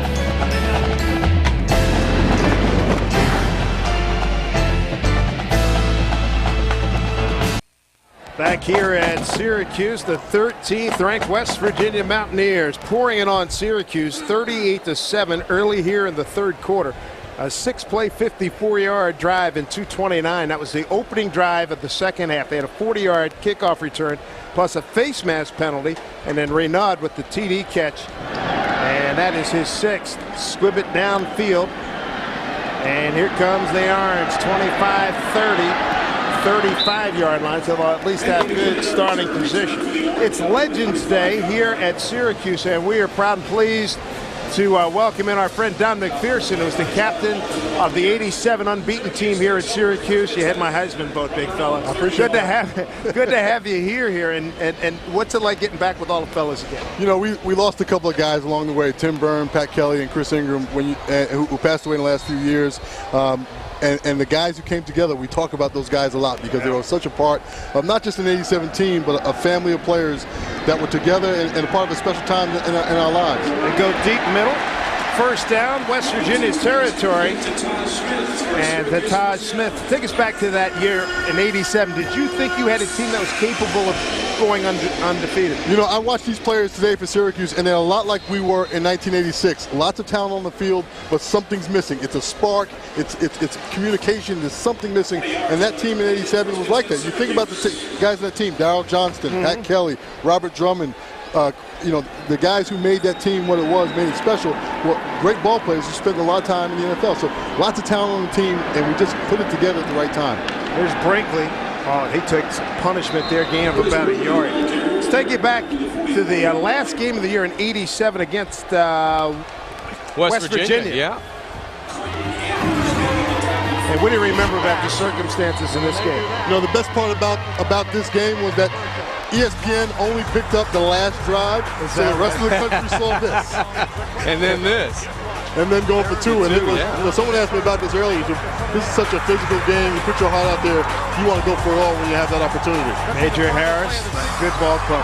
Good quarterback. He had a heck of a year. Look at the big throw he made there.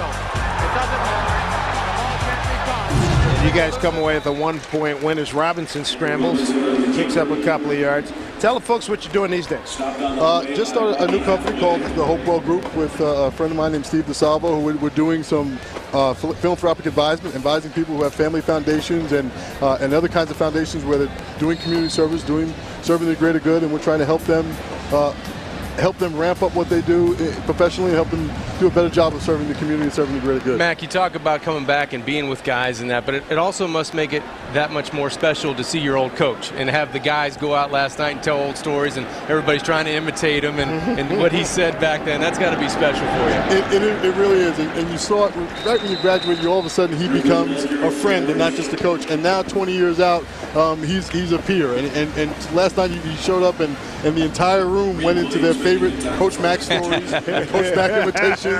It's amazing what guys remember, the little sayings. And even in fact, when we got together there as a unit and at the mock two-point conversion, we actually said one of Mac's isms when we broke as a team. So he's had such an impact on everybody's lives. Syracuse with a first down, West Virginia territory, 34-yard line. Smith in motion to the left. Play action and incomplete. I'm so happy none of you guys blew hammies on the reenactment of the two-point conversion. That was the best thing. At our age, you can't be doing it now. I tell you, what I was thinking here was trying to get the crowd like usual. And then at this moment, I wanted to recreate history. Look at a little bit like Fred Sanford. Yeah, right? A little bit. Going to the refrigerator.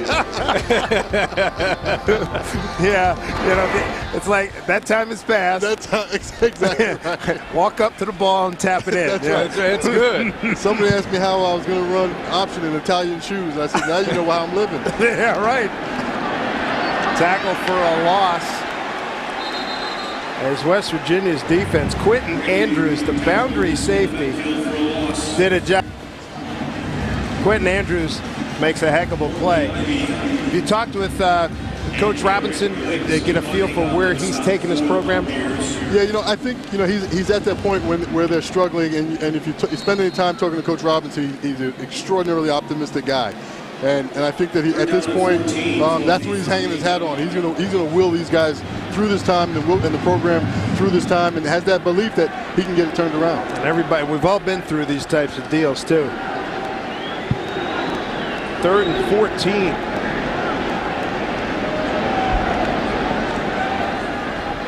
Robinson deep middle. And then dropped brother at the 5-yard line. Rice Moss had it, couldn't bring it in. Nice throw by the quarterback, Andrew Robinson.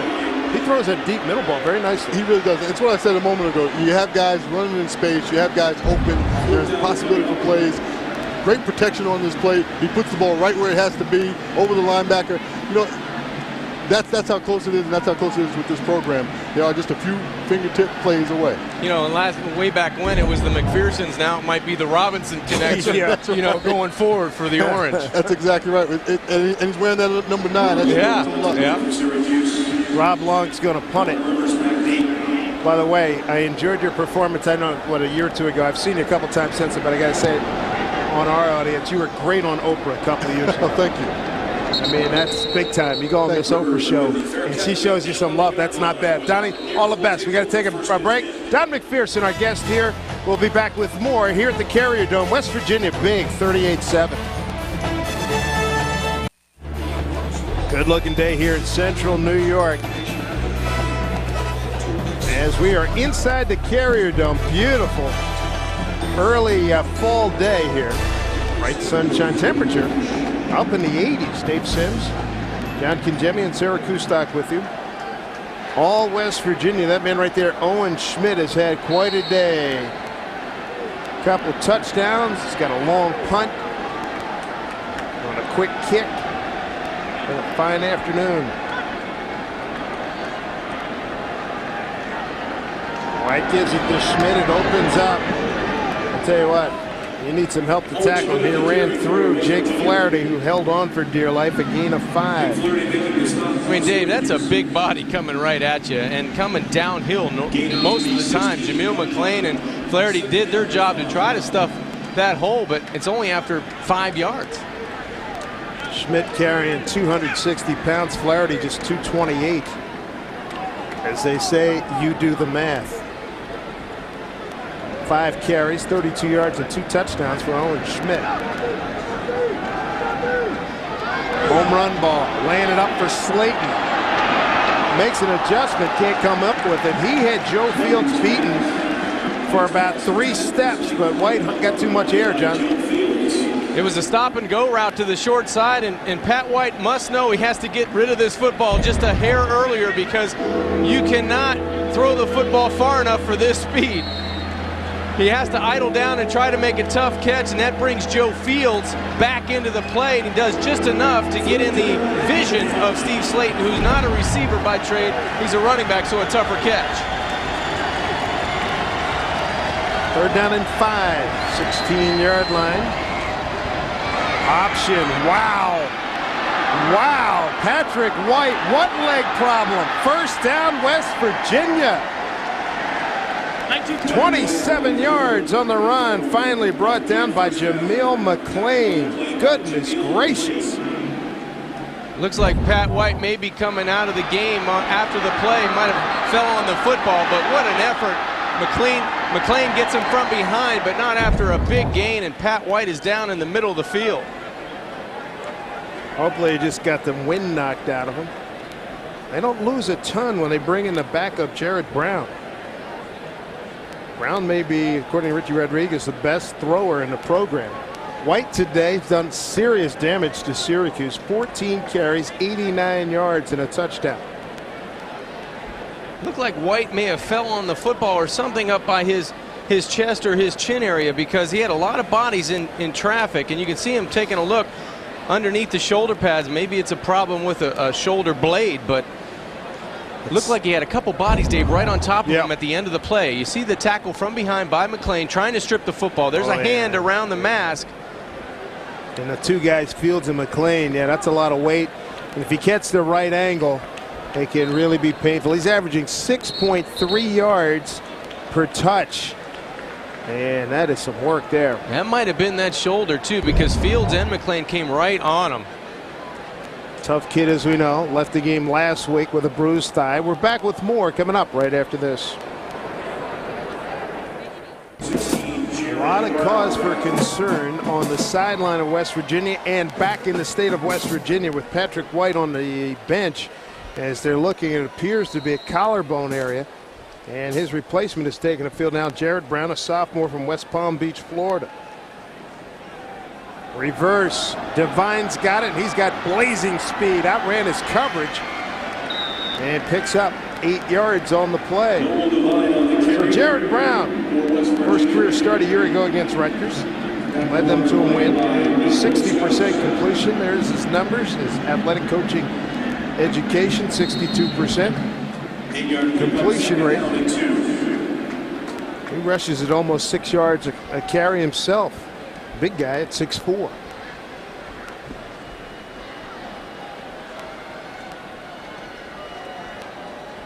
Here's the option. Pitch it outside Slayton. 1st down for West Virginia. Nice hard running. Picks up 4. The initial tackler ran right through him. Flaherty there. Patrick White. A little discomfort. Take a look at our Big East leaders, brought to you by Chevy Silverado. Ray Rice, Anthony Allen, he runs tough, doesn't he? Not as fast as Slayton, but he gets the job done. And LaShawn McCoy.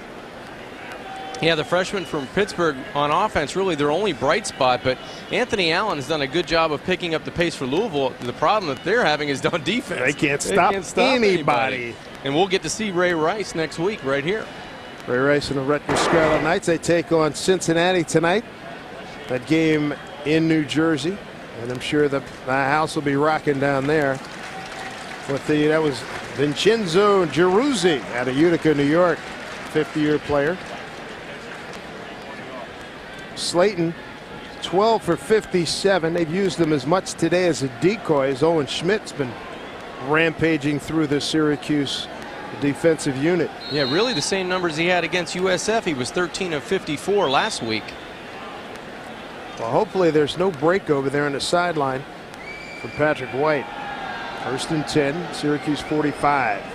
Slayton getting the carry. Bottled up. Does well to get back to the line of scrimmage. No really good surge as they pulled Isdanner and Figner, the 2 tackles. Yeah, I'm kind of concerned for Pat White because this is a guy that's a tough kid.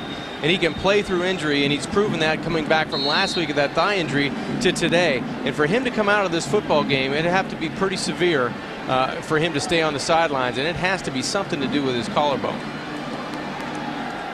Brown getting the signal in from the sideline. 10 seconds now left on the play clock. This was once a 7-7 ball game. Brown throwing off the back foot. Jump ball. Lions on his hands. Penalty flags all over the place. Wes Lyons, a 6'8" sophomore, got his hands on it. Couldn't bring it in. Nick Chestnut covering for Syracuse. We talked about in the open if Jared Brown had to start the game. Well, he's into the game now, but that's the thing you get with him, his strong arm. 15-yard penalty for the previous spot. First down. Tom Tomczyk, the referee. Not many guys can get this football in the area over 50 yards. Chestnut trying to do some good defense on Wes Lyons, but just that size is too much for him. Let's go down to Syracuse stock. Pain in Pat White's face. They checked his neck, his collarbone, his shoulders, but head athletic trainer said that it's just rib irritation. Pat White pointed to the right side of his chest, so the Mountaineer fans will just have to wait and see how he progresses. Sarah, thank you very much. 6:20 to go here in the third. Brown going to keep it. Bigger and not near as quick as Patrick White. Brought down by Lee Williams. This was a 7-7 ball game at the 6:38 mark, first quarter. After Brinkley scored a 1-yard run, they were helped by a 40-yard kickoff return. Talking about Syracuse, here's White. Looks like he's going to take it inside to the locker room. But since then, White a 1-yard run, Dykes a 19-yard interception return, Schmidt a 1-yard run, McAfee a 49-yard field goal, and White to Renat for a touchdown. And it's 38-7 Mountaineers. 31 unanswered points. Found a crease. Picked up about 5 to the 25-yard line. Brought down by Arthur Jones. So there goes Patrick White. He'll take it inside. West Virginia band 350 strong. Boy, their initial note, I felt like I was taking a standing 8 count. It blew us back. Oh, yeah. It was amazing. What a great performance by both bands, but 350 strong, a lot of brass indoors. What a combination. Great job of it, Cruz. West Virginia 7 of 9 on third down conversion. And they 350 strong here today. They left 50 at home. Yeah. A good traveling party here for Rich Rodriguez and company. He's going to call a timeout. Going for career victory number 100. And he's not particularly happy right now. 4:53 to go. And that's what happens when you put your backup quarterback in. He's not going to be nearly as sharp. Meanwhile, Greg Robinson, as Don McPherson was saying, you got to love the way this guy manages to stay positive. Yeah, and he has to. He's been working the sidelines the entire second half, trying to get his guys to get up and believe in what they're doing, work on what they've done all week, and try to stop this West Virginia offense and get the ball back to his offense. And the offense has shown some signs. That last possession by Syracuse, a nice deep middle pass while we were talking to Don McPherson. Robinson hits Rice Moss right in his hands. He can't catch it at about the 5-yard line. You're only going to have 5 or 6 of those plays a game that you're going to be able to capitalize on for big plays and sometimes touchdowns. And when you don't make those plays, this is the result. This is how you become, 0-7 and 0-5 in the Big East, or 1-6 last year. You don't capitalize on opportunities you have. 4:53 to go. 3rd and 6. Get it to Devine and do it quickly on the screen. He's got the first down and more. Inside the 15 to the 13. First down, West Virginia. Gain of 13 yards. Boy, Devine has not had a lot of touches today. The Mountaineers, with that conversion, go 8 for 10 on 3rd down. Yeah, they've been able to stay out on the field and keep Syracuse's defense out there with them and dragging them along towards the end zone. That was a good job by Noel Devine, the freshman out of Fort Myers, just to catch and run and use his agility and speed to the outside. And this drive started on their own 11. 77 yards later, they're knocking at the door. From the 13, 3 receivers, bottom of your screen. They go that way. Here's Renaud with blocking, cuts it inside. Good defensive play, Max Suter. Suter showing some quicks out there. He's a guy that's made a name for himself as a fine kick returner for the Orange this year. Time of possession, John, in the neighborhood of 22:04 for West Virginia, 18:03 for Syracuse, but it feels twice as much. Yeah, it just feels like this Mountaineer offense has been on the field the entire afternoon. They go trips to the top of your screen to Brown's right. And they'll run it with Devine inside the 10 to the 9. Pick up 3, brought down by Jake Flaherty. Jake Flaherty making the tackle for Syracuse. Clock continues to run. We'll be back here next week to see the Orange play host to the Rutgers Scarlet Knights. Owen Schmidt's in. From the 9-yard line. A good chance he's going to either carry the ball or take you to the ball carrier. And you've got that size to the short side, Dave, in West Lyons, a 6'8" receiver. See if they play jump ball. 3rd and 6 at the 9. Brown will pick up a block from Schmidt. A peel back block. Schmidt had his helmet come off as he laid a big lick on Lee Williams. Brown keeps the ball. Boy, Schmidt, wonder if he broke a face mask on that one. He's checking it. Schmidt on a day, 6 carries for 37 yards, 2 TDs today. Present count and a quick kick that put Syracuse inside about the 11-yard line. He's checking the face mask. Here's McAfee. He ended the first half with a 49-yard field goal and had about 20 yards to spare. This from 23 yards. AC's shot. McAfee puts 3 on the board. And the Mountaineers 41-7 at the 3-minute mark. And let's get back into Kinjemi's corner and talk more about Owen Schmidt. When you talk about West Virginia, you talk about the Heisman hopefuls, Pat White, Steve Slayton. But Schmidt happens at West Virginia, and they've got the signs and they've got it in the stand with the students, and the student section goes nuts when they see 35 carry the football, catch a pass, score a touchdown. You've got to be a little bit of a cult figure yourself down there. A little bit. It's kind of funny, the saying Schmidt happens. I think it was my freshman year when my buddies came up to me and they were all hyping about it or whatever. It's pretty funny. It's just nice to kind of be recognized, obviously. You know, the fullback doesn't really get a lot of love anymore, like it used to back when, you know, football started. But yeah, it's you know, the fans are great and they've been so supportive of me. And you know, I've just had a hell of a time at West Virginia, and I'm glad to be here. Owen Schmidt, indeed a cult hero.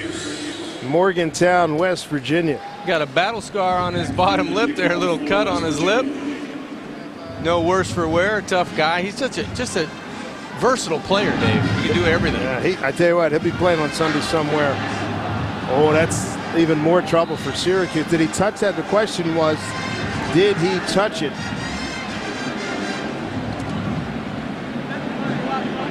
That was Randy McKinnon. It looked like he may have touched it, but there's a penalty flag, and it undoubtedly is going to go against West Virginia. It does. Ball be placed at the 35-yard line. First down. So 3 minutes to go here in the 3rd. Dave, you might have been right. It looked close to being a touch there on the sideline. We'll get another peek at this. I'm not sure if it was a bounce or a touch. Ooh, it missed his hands and went right underneath his legs. He's lucky. Through his legs. Yours take over first. Yeah. I don't know. That's real close. Yeah, I'm going to give him benefit of the doubt he didn't. So they aren't starting at their own 35. Hogue gets the carry. Fairly explosive 4-yard run.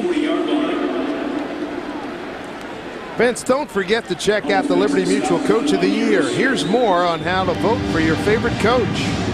The Liberty Mutual Coach of the Year award is given to the college football coach in each division who delivers results while demonstrating exceptional responsibility and integrity both on and off the field. Go to coachoftheyear.com and vote for the coach you think deserves to win in 2007. Back here at Syracuse at the Carrier Dome, a lot of the West Virginia starters are still in on defense. Robinson, deep sideline, got a man down there, caught! He's gonna go! 20, 10-5, touchdown, Mike Williams. Mike Williams from Robinson for 61 yards. Penalty flags, however, but I think it's gonna go against West Virginia.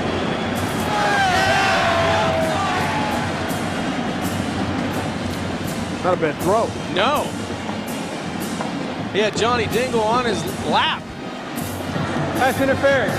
Number 19 on the defense. Penalties declined. Touchdown. For 61 yards.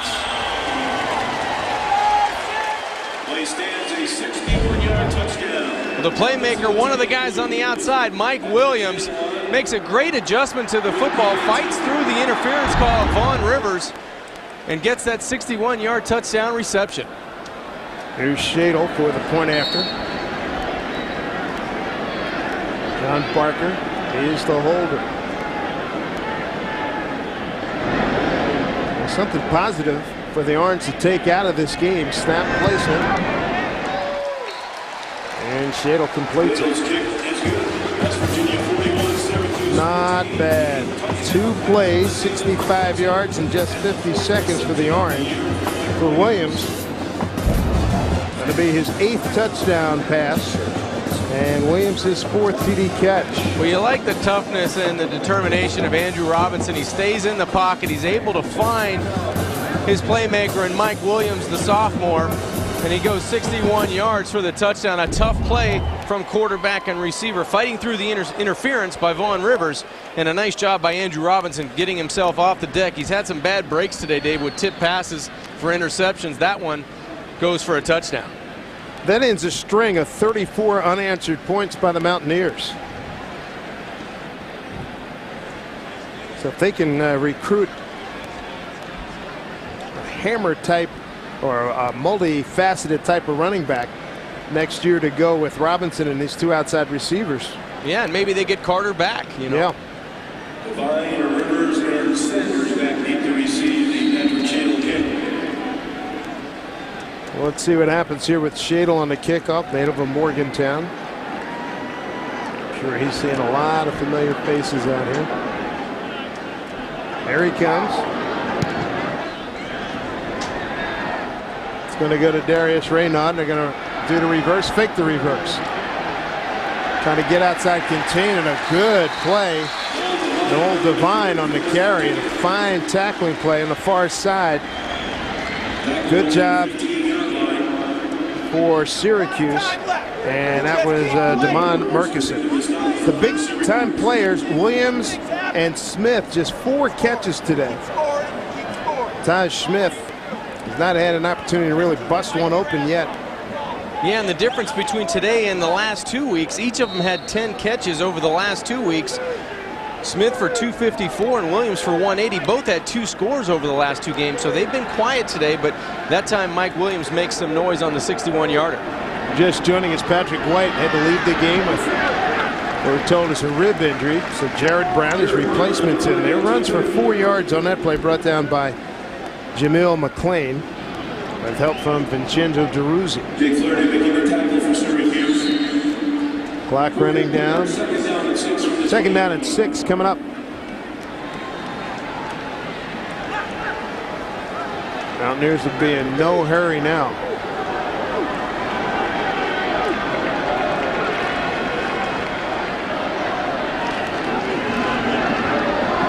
Option, they get it to Schmidt. Good tackle. Double team. Good job coming up. That's Mike Holmes. Mike Holmes. Yeah, the freshman out of Jacksonville, Dave, you called him. Mike Holmes coming from that secondary, doing a nice job of taking Owen Schmidt to the ground, as well as Nico Scott from the secondary. Minute to play, 3rd quarter. This is where they haven't been able to get off the field, Dave, on 3rd down. Brown can really throw it. He's got 3 receivers. Wide to his right, he goes that way. And off the hands of one and into the hands of another. First down, West Virginia. Wes Lyons is there for a 21-yard completion. trying to go to Brandon Hogan, one of the freshmen on an out route. Wes Lyons was just clearing out, Dave. 9 for 12, that makes the Mountaineers on third down. There's the tip ball right there, the big hit by Holmes. And then the heads up by Wes Lyons, the sophomore. Good job of the tip drill used on offense by the Mountaineers. Well, that young man does have good hands. 6'8", 220 out of North Braddock, Pennsylvania. Final 40 seconds. Nothing doing there up the middle. If I'm the Mountaineers and Coach Rodriguez, I go ahead and take Steve Slayton in that fourth quarter and stand him right beside me. No question about it. You've got one of your Heisman hopefuls already in the locker room checking out an injury, and you don't want to lose both of them in a game that's 41-14 right now and counting down to the fourth quarter. Well, that'll do it for the third quarter here at the Carrier Dome. Big East football. West Virginia 41-14 over Syracuse. And when we come back, a special treat for you. One of the great names and outstanding players in the history of West Virginia football, the Mage. Major Harris is going to join us when we come back to Syracuse.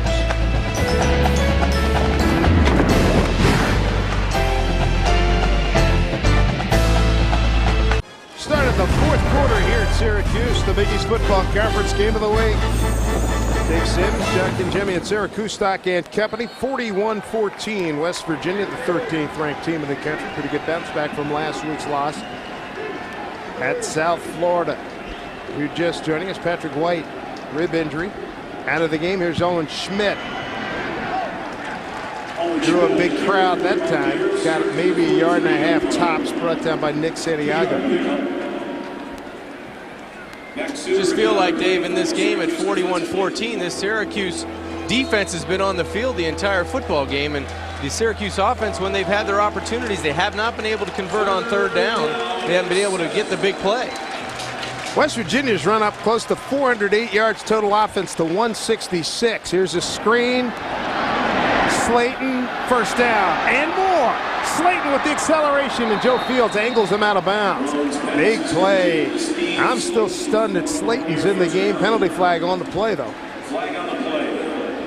28 yards on that screen pass.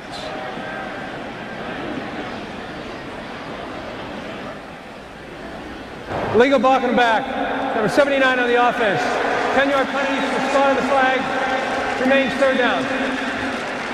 Well, it's a good thing West Virginia has a 41-14 lead, because the reaction would be a lot stronger than that. Greg Isdaner called for the foul. Takes 21 yards off the books. Yeah, you get that screen on the outside, and you get those linemen out in front. Sometimes in space, they're going to have a chance to grab somebody.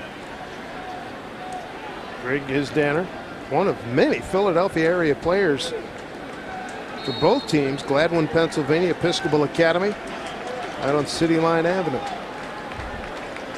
On the 44-yard line, third down. Third down at 7 coming up. West Virginia's had a very high execution rate on third down. Brown's going to pass. He's got time. He's got a man running free. He underthrew it. The adjustment is a good one. Catch, first down, West Virginia. Tito Gonzalez out of Tampa, Florida for 41 yards.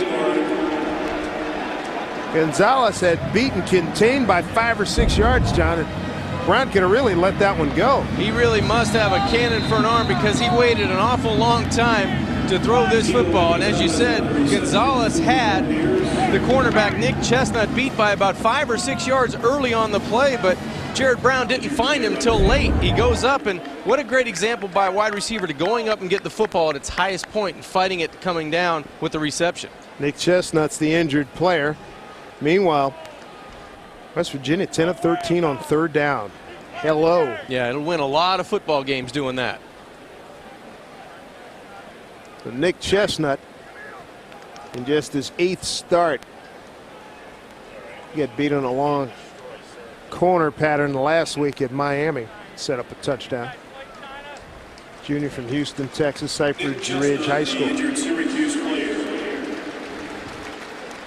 Tough position at any level, being a cornerback. Man, on that island by yourself, it's feast or famine most days. And as everybody I've ever talked to says, you better have the delete button too. Give up a bad play, don't worry about it, go get the next one. From the 15. Slayton getting a carry, walled off very nicely. 5, he fumbled out of bounds. Good hit down there. And that was delivered by Mike Holmes.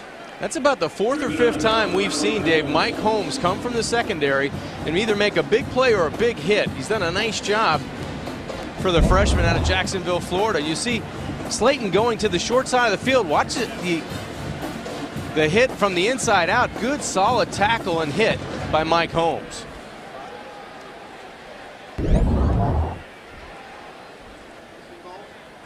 First and goal. 4-yard line. They bring on Will Johnson, a late add, bottom of your screen. Schmidt's the deep back, working with Brown. Schmidt with 2 touchdowns on today. Brown's going to take it, lead by Schmidt, and he's in. Touchdown. He broke the plane. That should be a touchdown, and it is.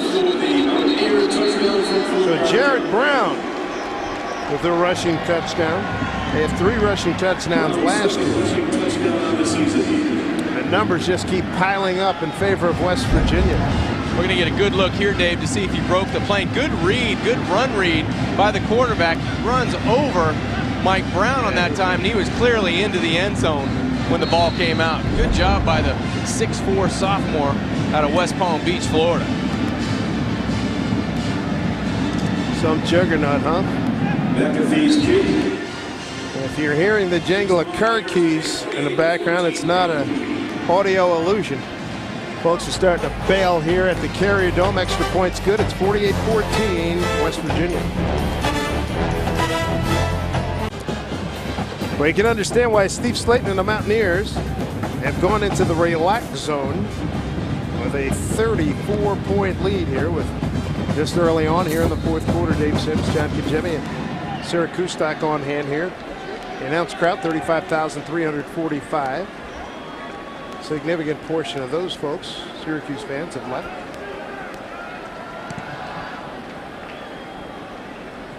Randy McKinnon's going to take it at about the 7. Got an alley, lost the ball. Penalty flags. Big scrum. Let's see what happens. Randy McKinnon on the return for Syracuse. 18 yards on the return. Looks like Syracuse has retained possession. Now it's all about the penalty.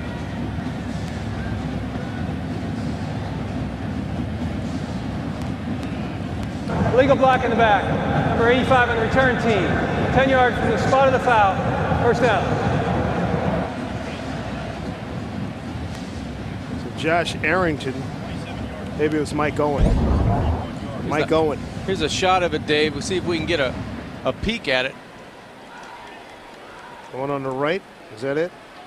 Couldn't really tell. It looked like it was a lot of bodies in the inside with their arms out. Yeah. It looked like Owen was the culprit.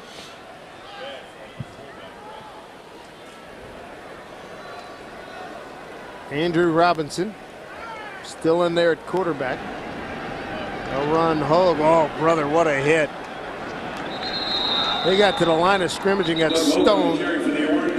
No gain. Bobby Hathaway, second time he has filled the hole in a big-time way. Take a look now at our game-changing performance brought to you by Pontiac. How about Owen Schmidt? He scored a couple of touchdowns and then a little quick kick. Got it inside the 10. That led to this. Keelan Dykes. Intercept, turn it in for a touchdown.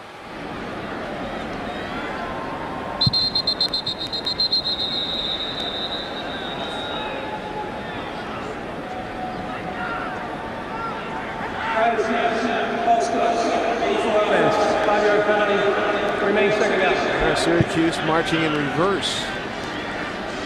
Yeah, back-to-back penalties will put that expression on your face, and it's frustration because it felt like early in the game Syracuse had a lot of momentum, had a lot of things going in their fashion, but a couple tip passes one leads to an interception, sets up a touchdown, the other one leads directly to a touchdown that we just showed you, and it kind of gets out of hand after that. West Virginia not missing on many scoring opportunities, that is for sure. There's that speed differential I was telling you about. Hogue can't find the edge. This gets 4. Brought down by Johnny Holmes. So West Virginia's starting to work some of the second unit guys in, although Morty Ivy's still in there starting.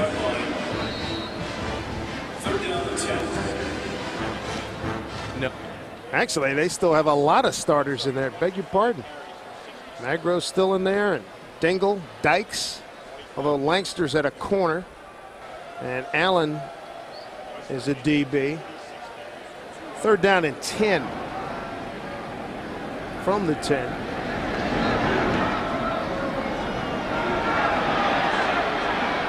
Robinson, pretty good team, lost the ball. West Virginia had it.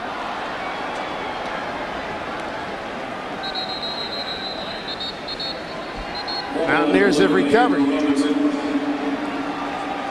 So the fumble recovered by Franchot Allen.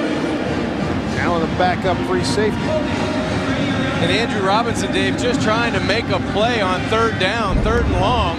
He gets pressure from behind. Charles Pugh again at his legs, and he cuts it up. Right here, looks like he has enough for the 1st down, and a great job by Johnny Dingle. You called it, Dave. That ball lays on the ground for quite a long time, and the Mountaineers finally fight for it at the bottom of the pile. Johnny Dingle has tremendous speed. He's been involved in a couple of strips or near strips. 3 turnovers. And a new quarterback is Adam Bednarik. Points off of turnovers, always a key stat in any contest. Saw Adam Bednarik a couple years ago in this game up here in Syracuse. He was the starting quarterback, been through various and sundry injuries. Hand off to Devine. How did he keep his feet? Holy mackerel, look at this! Still on his feet. Holmes had to bring him down, a 3-yard run. Entertaining 3-yard run. Noel Devine and Deion Sanders tried like heck to get to Florida State. He's from Fort Myers, Florida. Well, this is what he's known for, just making people miss. Only 5'8", 170 freshman out of Fort Myers, Florida, in North Fort Myers High School. He can make you miss in a phone booth, that's for sure, Dave. He's one of those ooh-ah guys, because as soon as he touches it, that's what you're saying. Here's Bednarik on a 2nd down and 7. Adam gets it outside in the flank to Brendan Hogan. Bednarik, the name familiar, you bet. Chuck Bednarik's cousin. Out of the Bethlehem area, Concrete Challenge, Hall of Famer of the University of Pennsylvania and Philadelphia Eagles. Big guy. Yeah, we got to watch him play the last couple of seasons in spot duty. He actually was a starter coming out a couple years ago. You bet. About a 15-7 ball game a couple years ago here. He started tough, rock'em sock'em game with the Orange. Might even be 3 years ago. The option, gets it to Devine, well defensed. Joe Fields, good closing speed. Joe Fields is going to play on Sundays. You know what, he's developing from that quarterback he was a couple of years ago now to his first full year as a free safety. You notice he's a better open field tackler. He takes much better angles, and he anticipates from that secondary much better than he had last year. 6'1", 210. Heralded recruit coming out of Houston. Number 2 tackler on the ball club last year to Kelvin Smith, who's now racking up a bunch of tackles for the Steelers. McAfee's had a day. He's nailed from 49 and 23. This will be from 35 yards. They may have too many people on the field again, Dave. Is that Syracuse? I think so. Last time they had that penalty, they had 13. 1, 2, 3, 4, 5, 6, 7, 8, 9, 10, 11, 12. Yes, sir.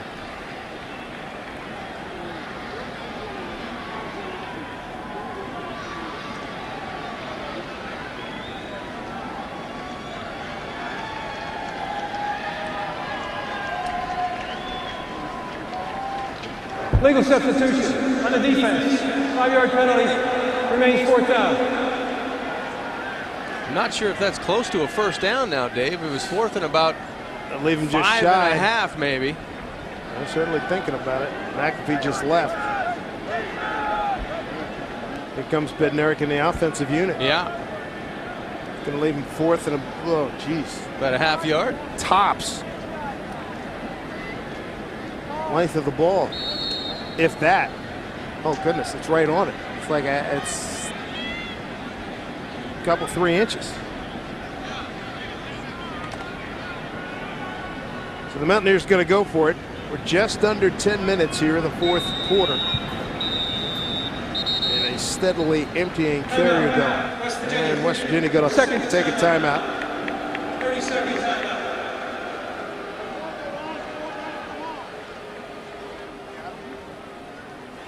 Let's welcome in one of the all-time favorites at West Virginia University, the great quarterback Major Harris. Major Dave Sims, John Kijemi, how you doing? I'm doing all right. Good to have you with us. We had Donnie McPherson on a few minutes ago. We were talking about that game you guys played in '87. They beat you by 132-31. What are your memories of that game? I remember going into the game. They was undefeated, and we was trying to make a name for ourselves at the time. And we went up there. We had a little lead on them, and they came back and they beat us right at the end. Major, what do you think about the play of Pat White and Steve Slayton? This offense, once it gets rolling, it's tough to stop, and it reminds me of when you were playing quarterback. When you had that offense rolling, it was tough to stop it. Oh yeah, definitely. Coach Rodriguez doing a great job down there, and both of them got another year after this. That's what's amazing about it. They just getting better and better. Pretty amazing. Here's Bednarik going for 4th and inches. Taking himself, he just folds his way behind his right guard, and he's got the first down. Major, what are you doing these days?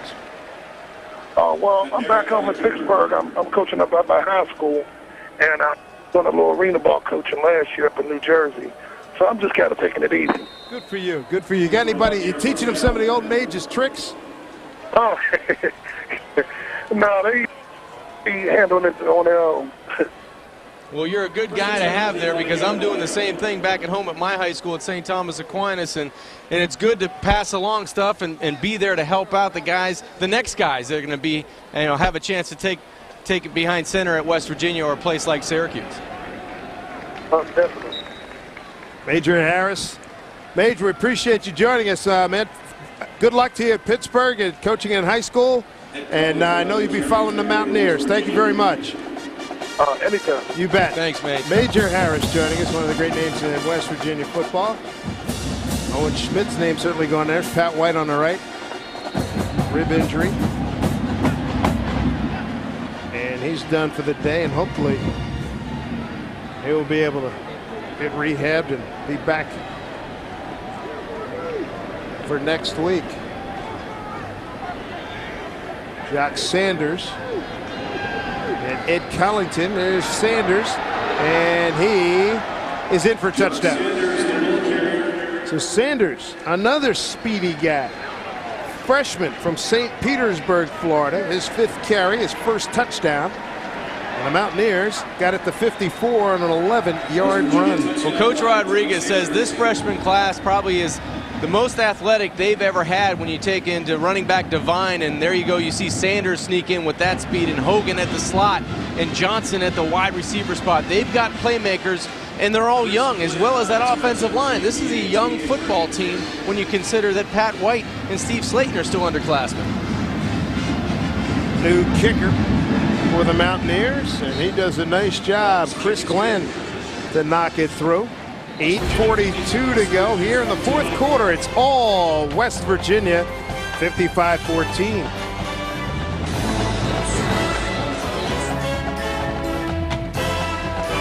Contributed in a very large way. These West Virginia Mountaineers, 13th ranked this week.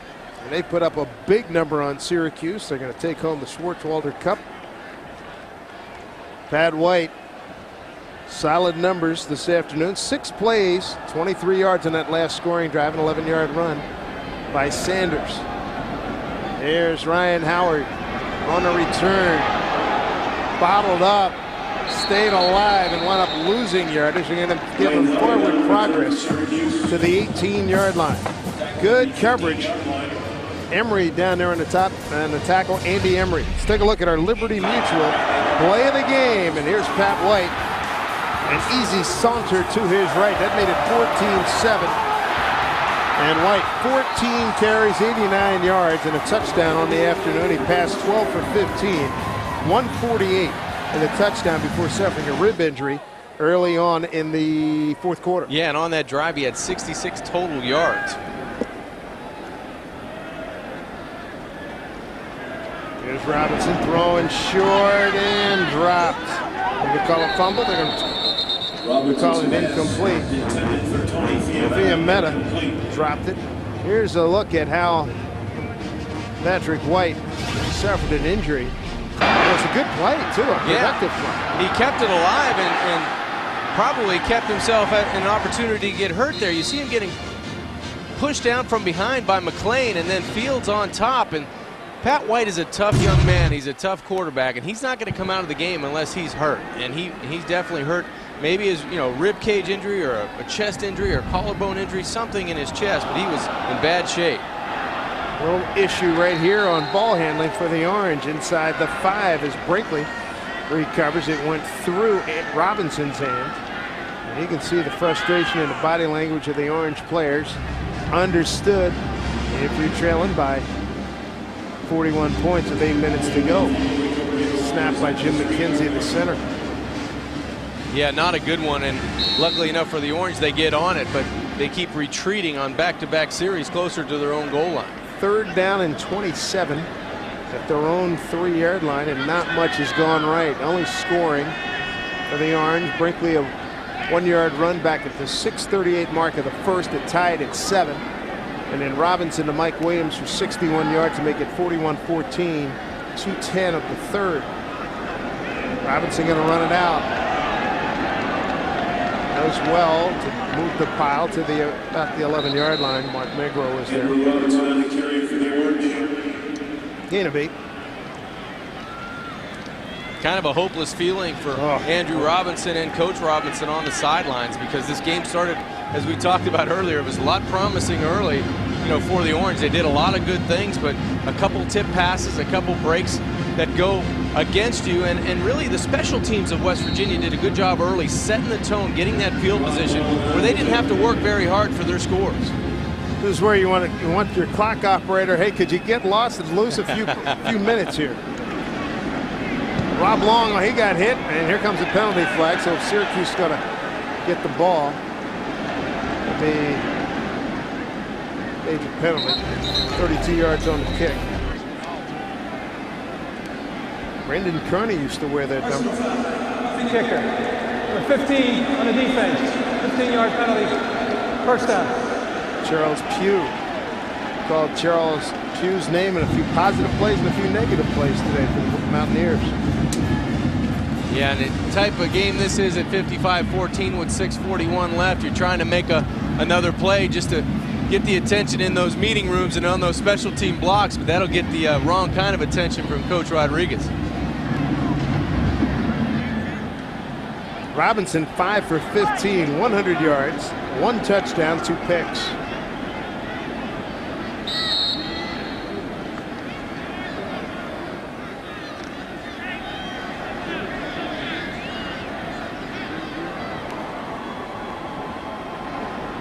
Work out of the pistol. Boy, the 2 big play guys have been totally shut down. There's Brinkley. They got stoned after about a 4-yard run. For Syracuse, up close to the 30-yard line.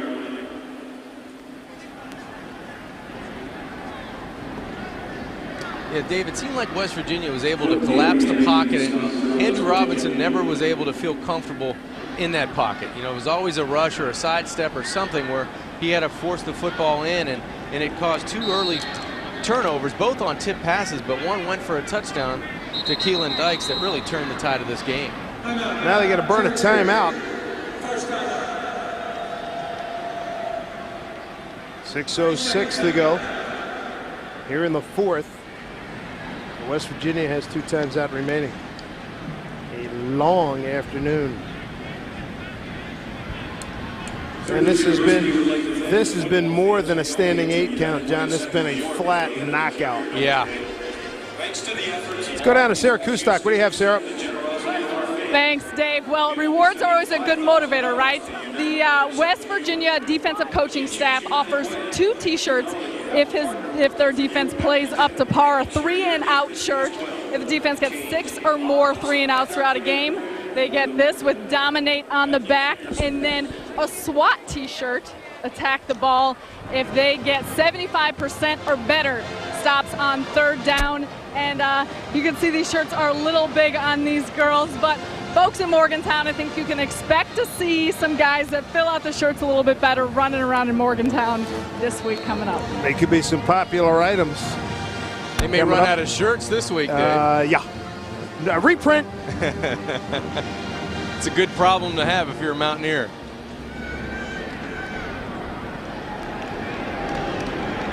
Straight up the gut for Couple.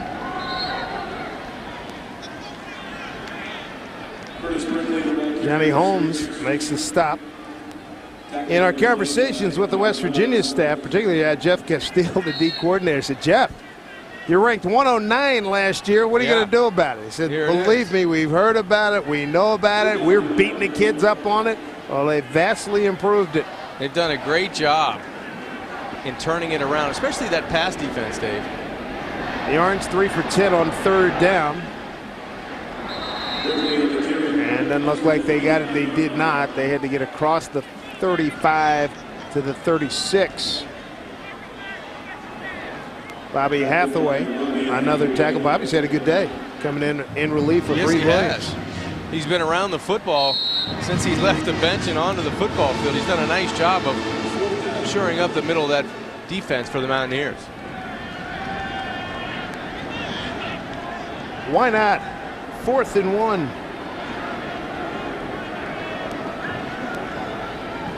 It's Lobdell. First time we've called his name. Oh, he didn't make I don't think he made it. Close. He didn't get back to the line of scrimmage. He lost about a half a yard. Who was the stopper? Bobby Hathaway. Boy, way to plug a hole. Bobby Hathaway, so they'll turn it over on downs here, 4th quarter. And at Carmichael's, Pennsylvania. One of several big moments for Bobby this afternoon. Solid game. He does a nice job of rising to the occasion when we mention him, huh, Dave? I'll say. 55 to 14. Last time Syracuse was in contact with the Mountaineers, it was 7-7. It was still reasonable, down 14-7. Once it became 21-7, 12:15 to go in the 2nd quarter. It's pretty much lights out. Devine got nothing there. Let's take a look at today's Keystone Light Always Smooth moment, and we take you back to the beginning of our telecast. And luckily for our own Syracuse stock, she didn't get run over. I bet you didn't know all those guys were behind you. Hey, honey, how are you? Sarah did a good job. Your brother in the pocket. I was for one of them to jump and tackle me. I think they were all daring one another. Who's going to take her down? Good job in the pocket, Sarah. I learned it from you, John. Looked like your brother. Outstanding. Northwestern.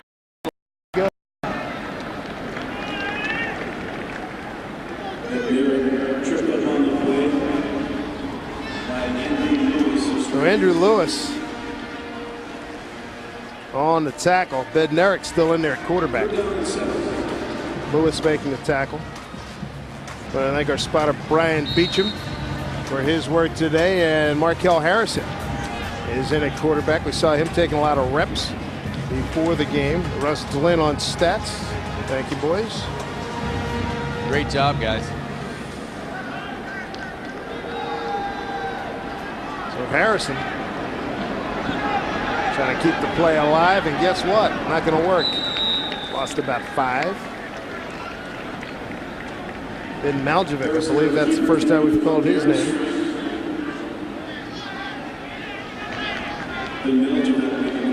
Markel, that's a tough situation to go into. You've sat all game. You run in and you're supposed to pump a pass and try to make something happen on your own with an orange angry 11 coming at you. 5'8", 180 out of Scotts Plains, New Jersey. Suburban New York.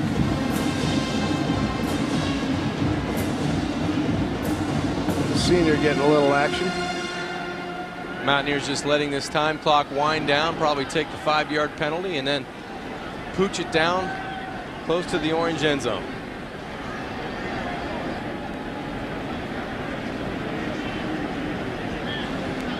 So Rich Rodriguez has that career win number 100 in his hip pocket.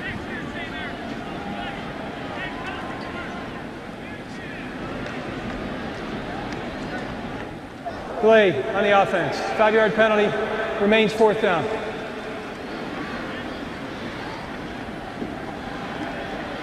Richie, it's hot here in the Carrier Dome. There's no air conditioning here. That's why Richie's got the towel. It's hot. Yeah, he was hot last week because of different reasons in that loss to South Florida. You know, turning the football over so much. He says, you know, talking with him this week, we do a good job of not beating ourselves. Last week, we beat ourselves. And, you know, and that's one of the things he wanted to get corrected right away. So it's 71 degrees inside here. Here's McAfee. Gets into it. Takes a Syracuse upfield bounce. Not one of his great hang time efforts. Only 3-6 on a 22-yard punt. He's trying to get it down inside the 20. Back with more after this. The Newhouse 3 School of Communications. It's a beauty. And where some of the great communicators will be coming out of there in future generations. Syracuse really does a great job hanging its hat on the Newhouse School of Communications, among others, here in central New York. Doug Hogue up the middle. Cameron Dantley is in at quarterback. The name should be familiar. He's out of Silver Spring, Maryland. Yes, he is the son of Basketball Hall of Famer Adrian Dantley. Number 2 for the Orange. Good looking athlete, 6'1", 218 on the season. 15 yards and a touchdown. I think he lets one fly here. 2nd down and 8. Less than 90 seconds to go. Hogue took some punishment, crossing the 30 to the 32. Pat Lazier makes a stop.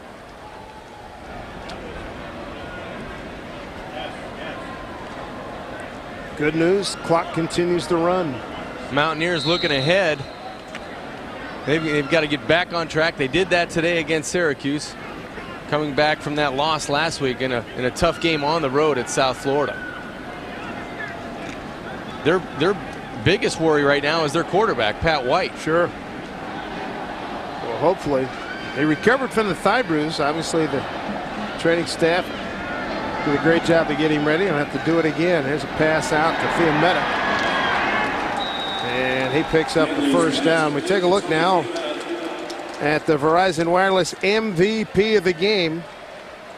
And it's that man, Owen Schmidt. 70 total yards, couple of touchdowns, and a 27-yard quick kick. Nice job by Owen. Got in on a 1-yard run and a 7-yard run to start the scoring for Rich Rodriguez and his Mountaineer offense. And they've taken control since. Should be the final play. Ball's loose. And that will do it. Congratulations to Rich Rodriguez, career win number 100. No doubt about her. 55-14. The Mountaineers will take home the Schwartzwalder Cup once again.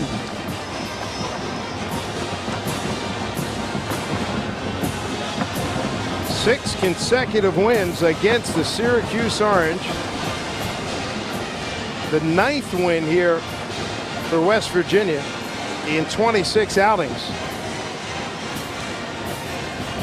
And this one, it was close at 7-7, then it got away in a big way, and it turned into a rout of major proportions. And West Virginia, Dave, really did what they wanted to do coming into today's game. They wanted to get rid of that loss, that bad taste from the South Florida game. They come back in and they were really executing on offense. Their running game looked great with Pat White and Slayton and Owen Schmidt. A couple big plays on the outside by Darius Reynard, and Wes Lyons made a couple catches. Jock Sanders gets into the end zone late. Jared Brown comes in again in consecutive games because of the injury to Pat White and does a nice job. So the defense held up. Offensively, they did well, and special teams set the tone early. Look at Garrett Ford, gentleman with the gold shirt on, a great running back in the mid-60s. And let's go down to Syracuse. She's got Rich Rodriguez. Thanks, guys. Coach, tight at the start. What was the key to opening up that game? Well, we need to execute offensively and get some rhythm, which we were able to do early, and that gave our guys some confidence, and they got to be able to have a little bit of fun with that. Although our defense played outstanding, it was the first time we had scored in a couple years defensively, and that was the big play in the game. Keelan Dykes gets that first pick for you on the D-line. What does it mean to you to have your defensive guys really step up and really create some? Our D-line did an outstanding job. They batted some balls down. They put some pressure and got a hand in the face, and really we're making plays. All we gave up was a couple big plays there, one at the end. But I thought our guys were focused all week and they were ready for this game. Coach, unfortunately, question mark going into this game, and now again, what's the status of Pat White? I think Pat just strained a muscle. I don't know if he got hit on it or he just twisted a little bit, but we got an open week and he should be fine. I got to say it. I know you're going to say you don't care, but 100 career wins, how does that feel? Well, it feels great, but I haven't made one play in those 100 wins, so it all goes out to the players.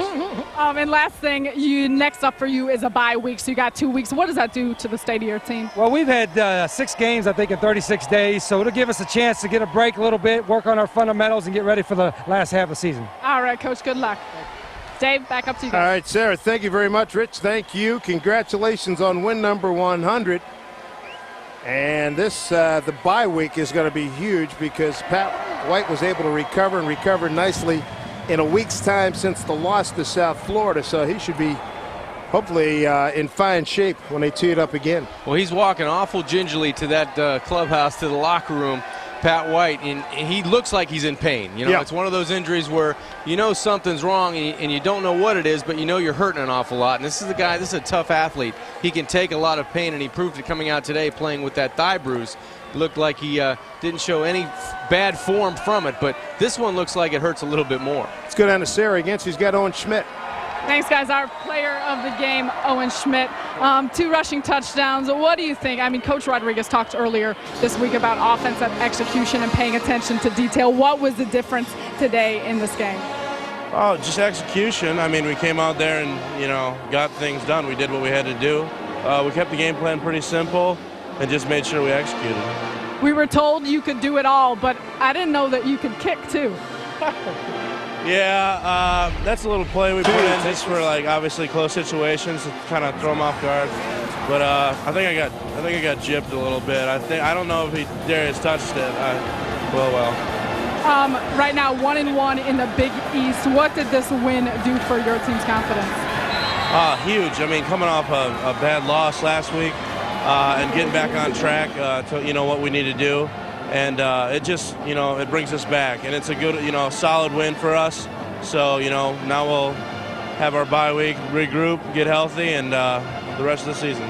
Great win, Owen. Thanks for spending some time with us. Hey, thank you. Dave, back up to you guys. Sarah, thank you. Thank you, Owen. Good stuff.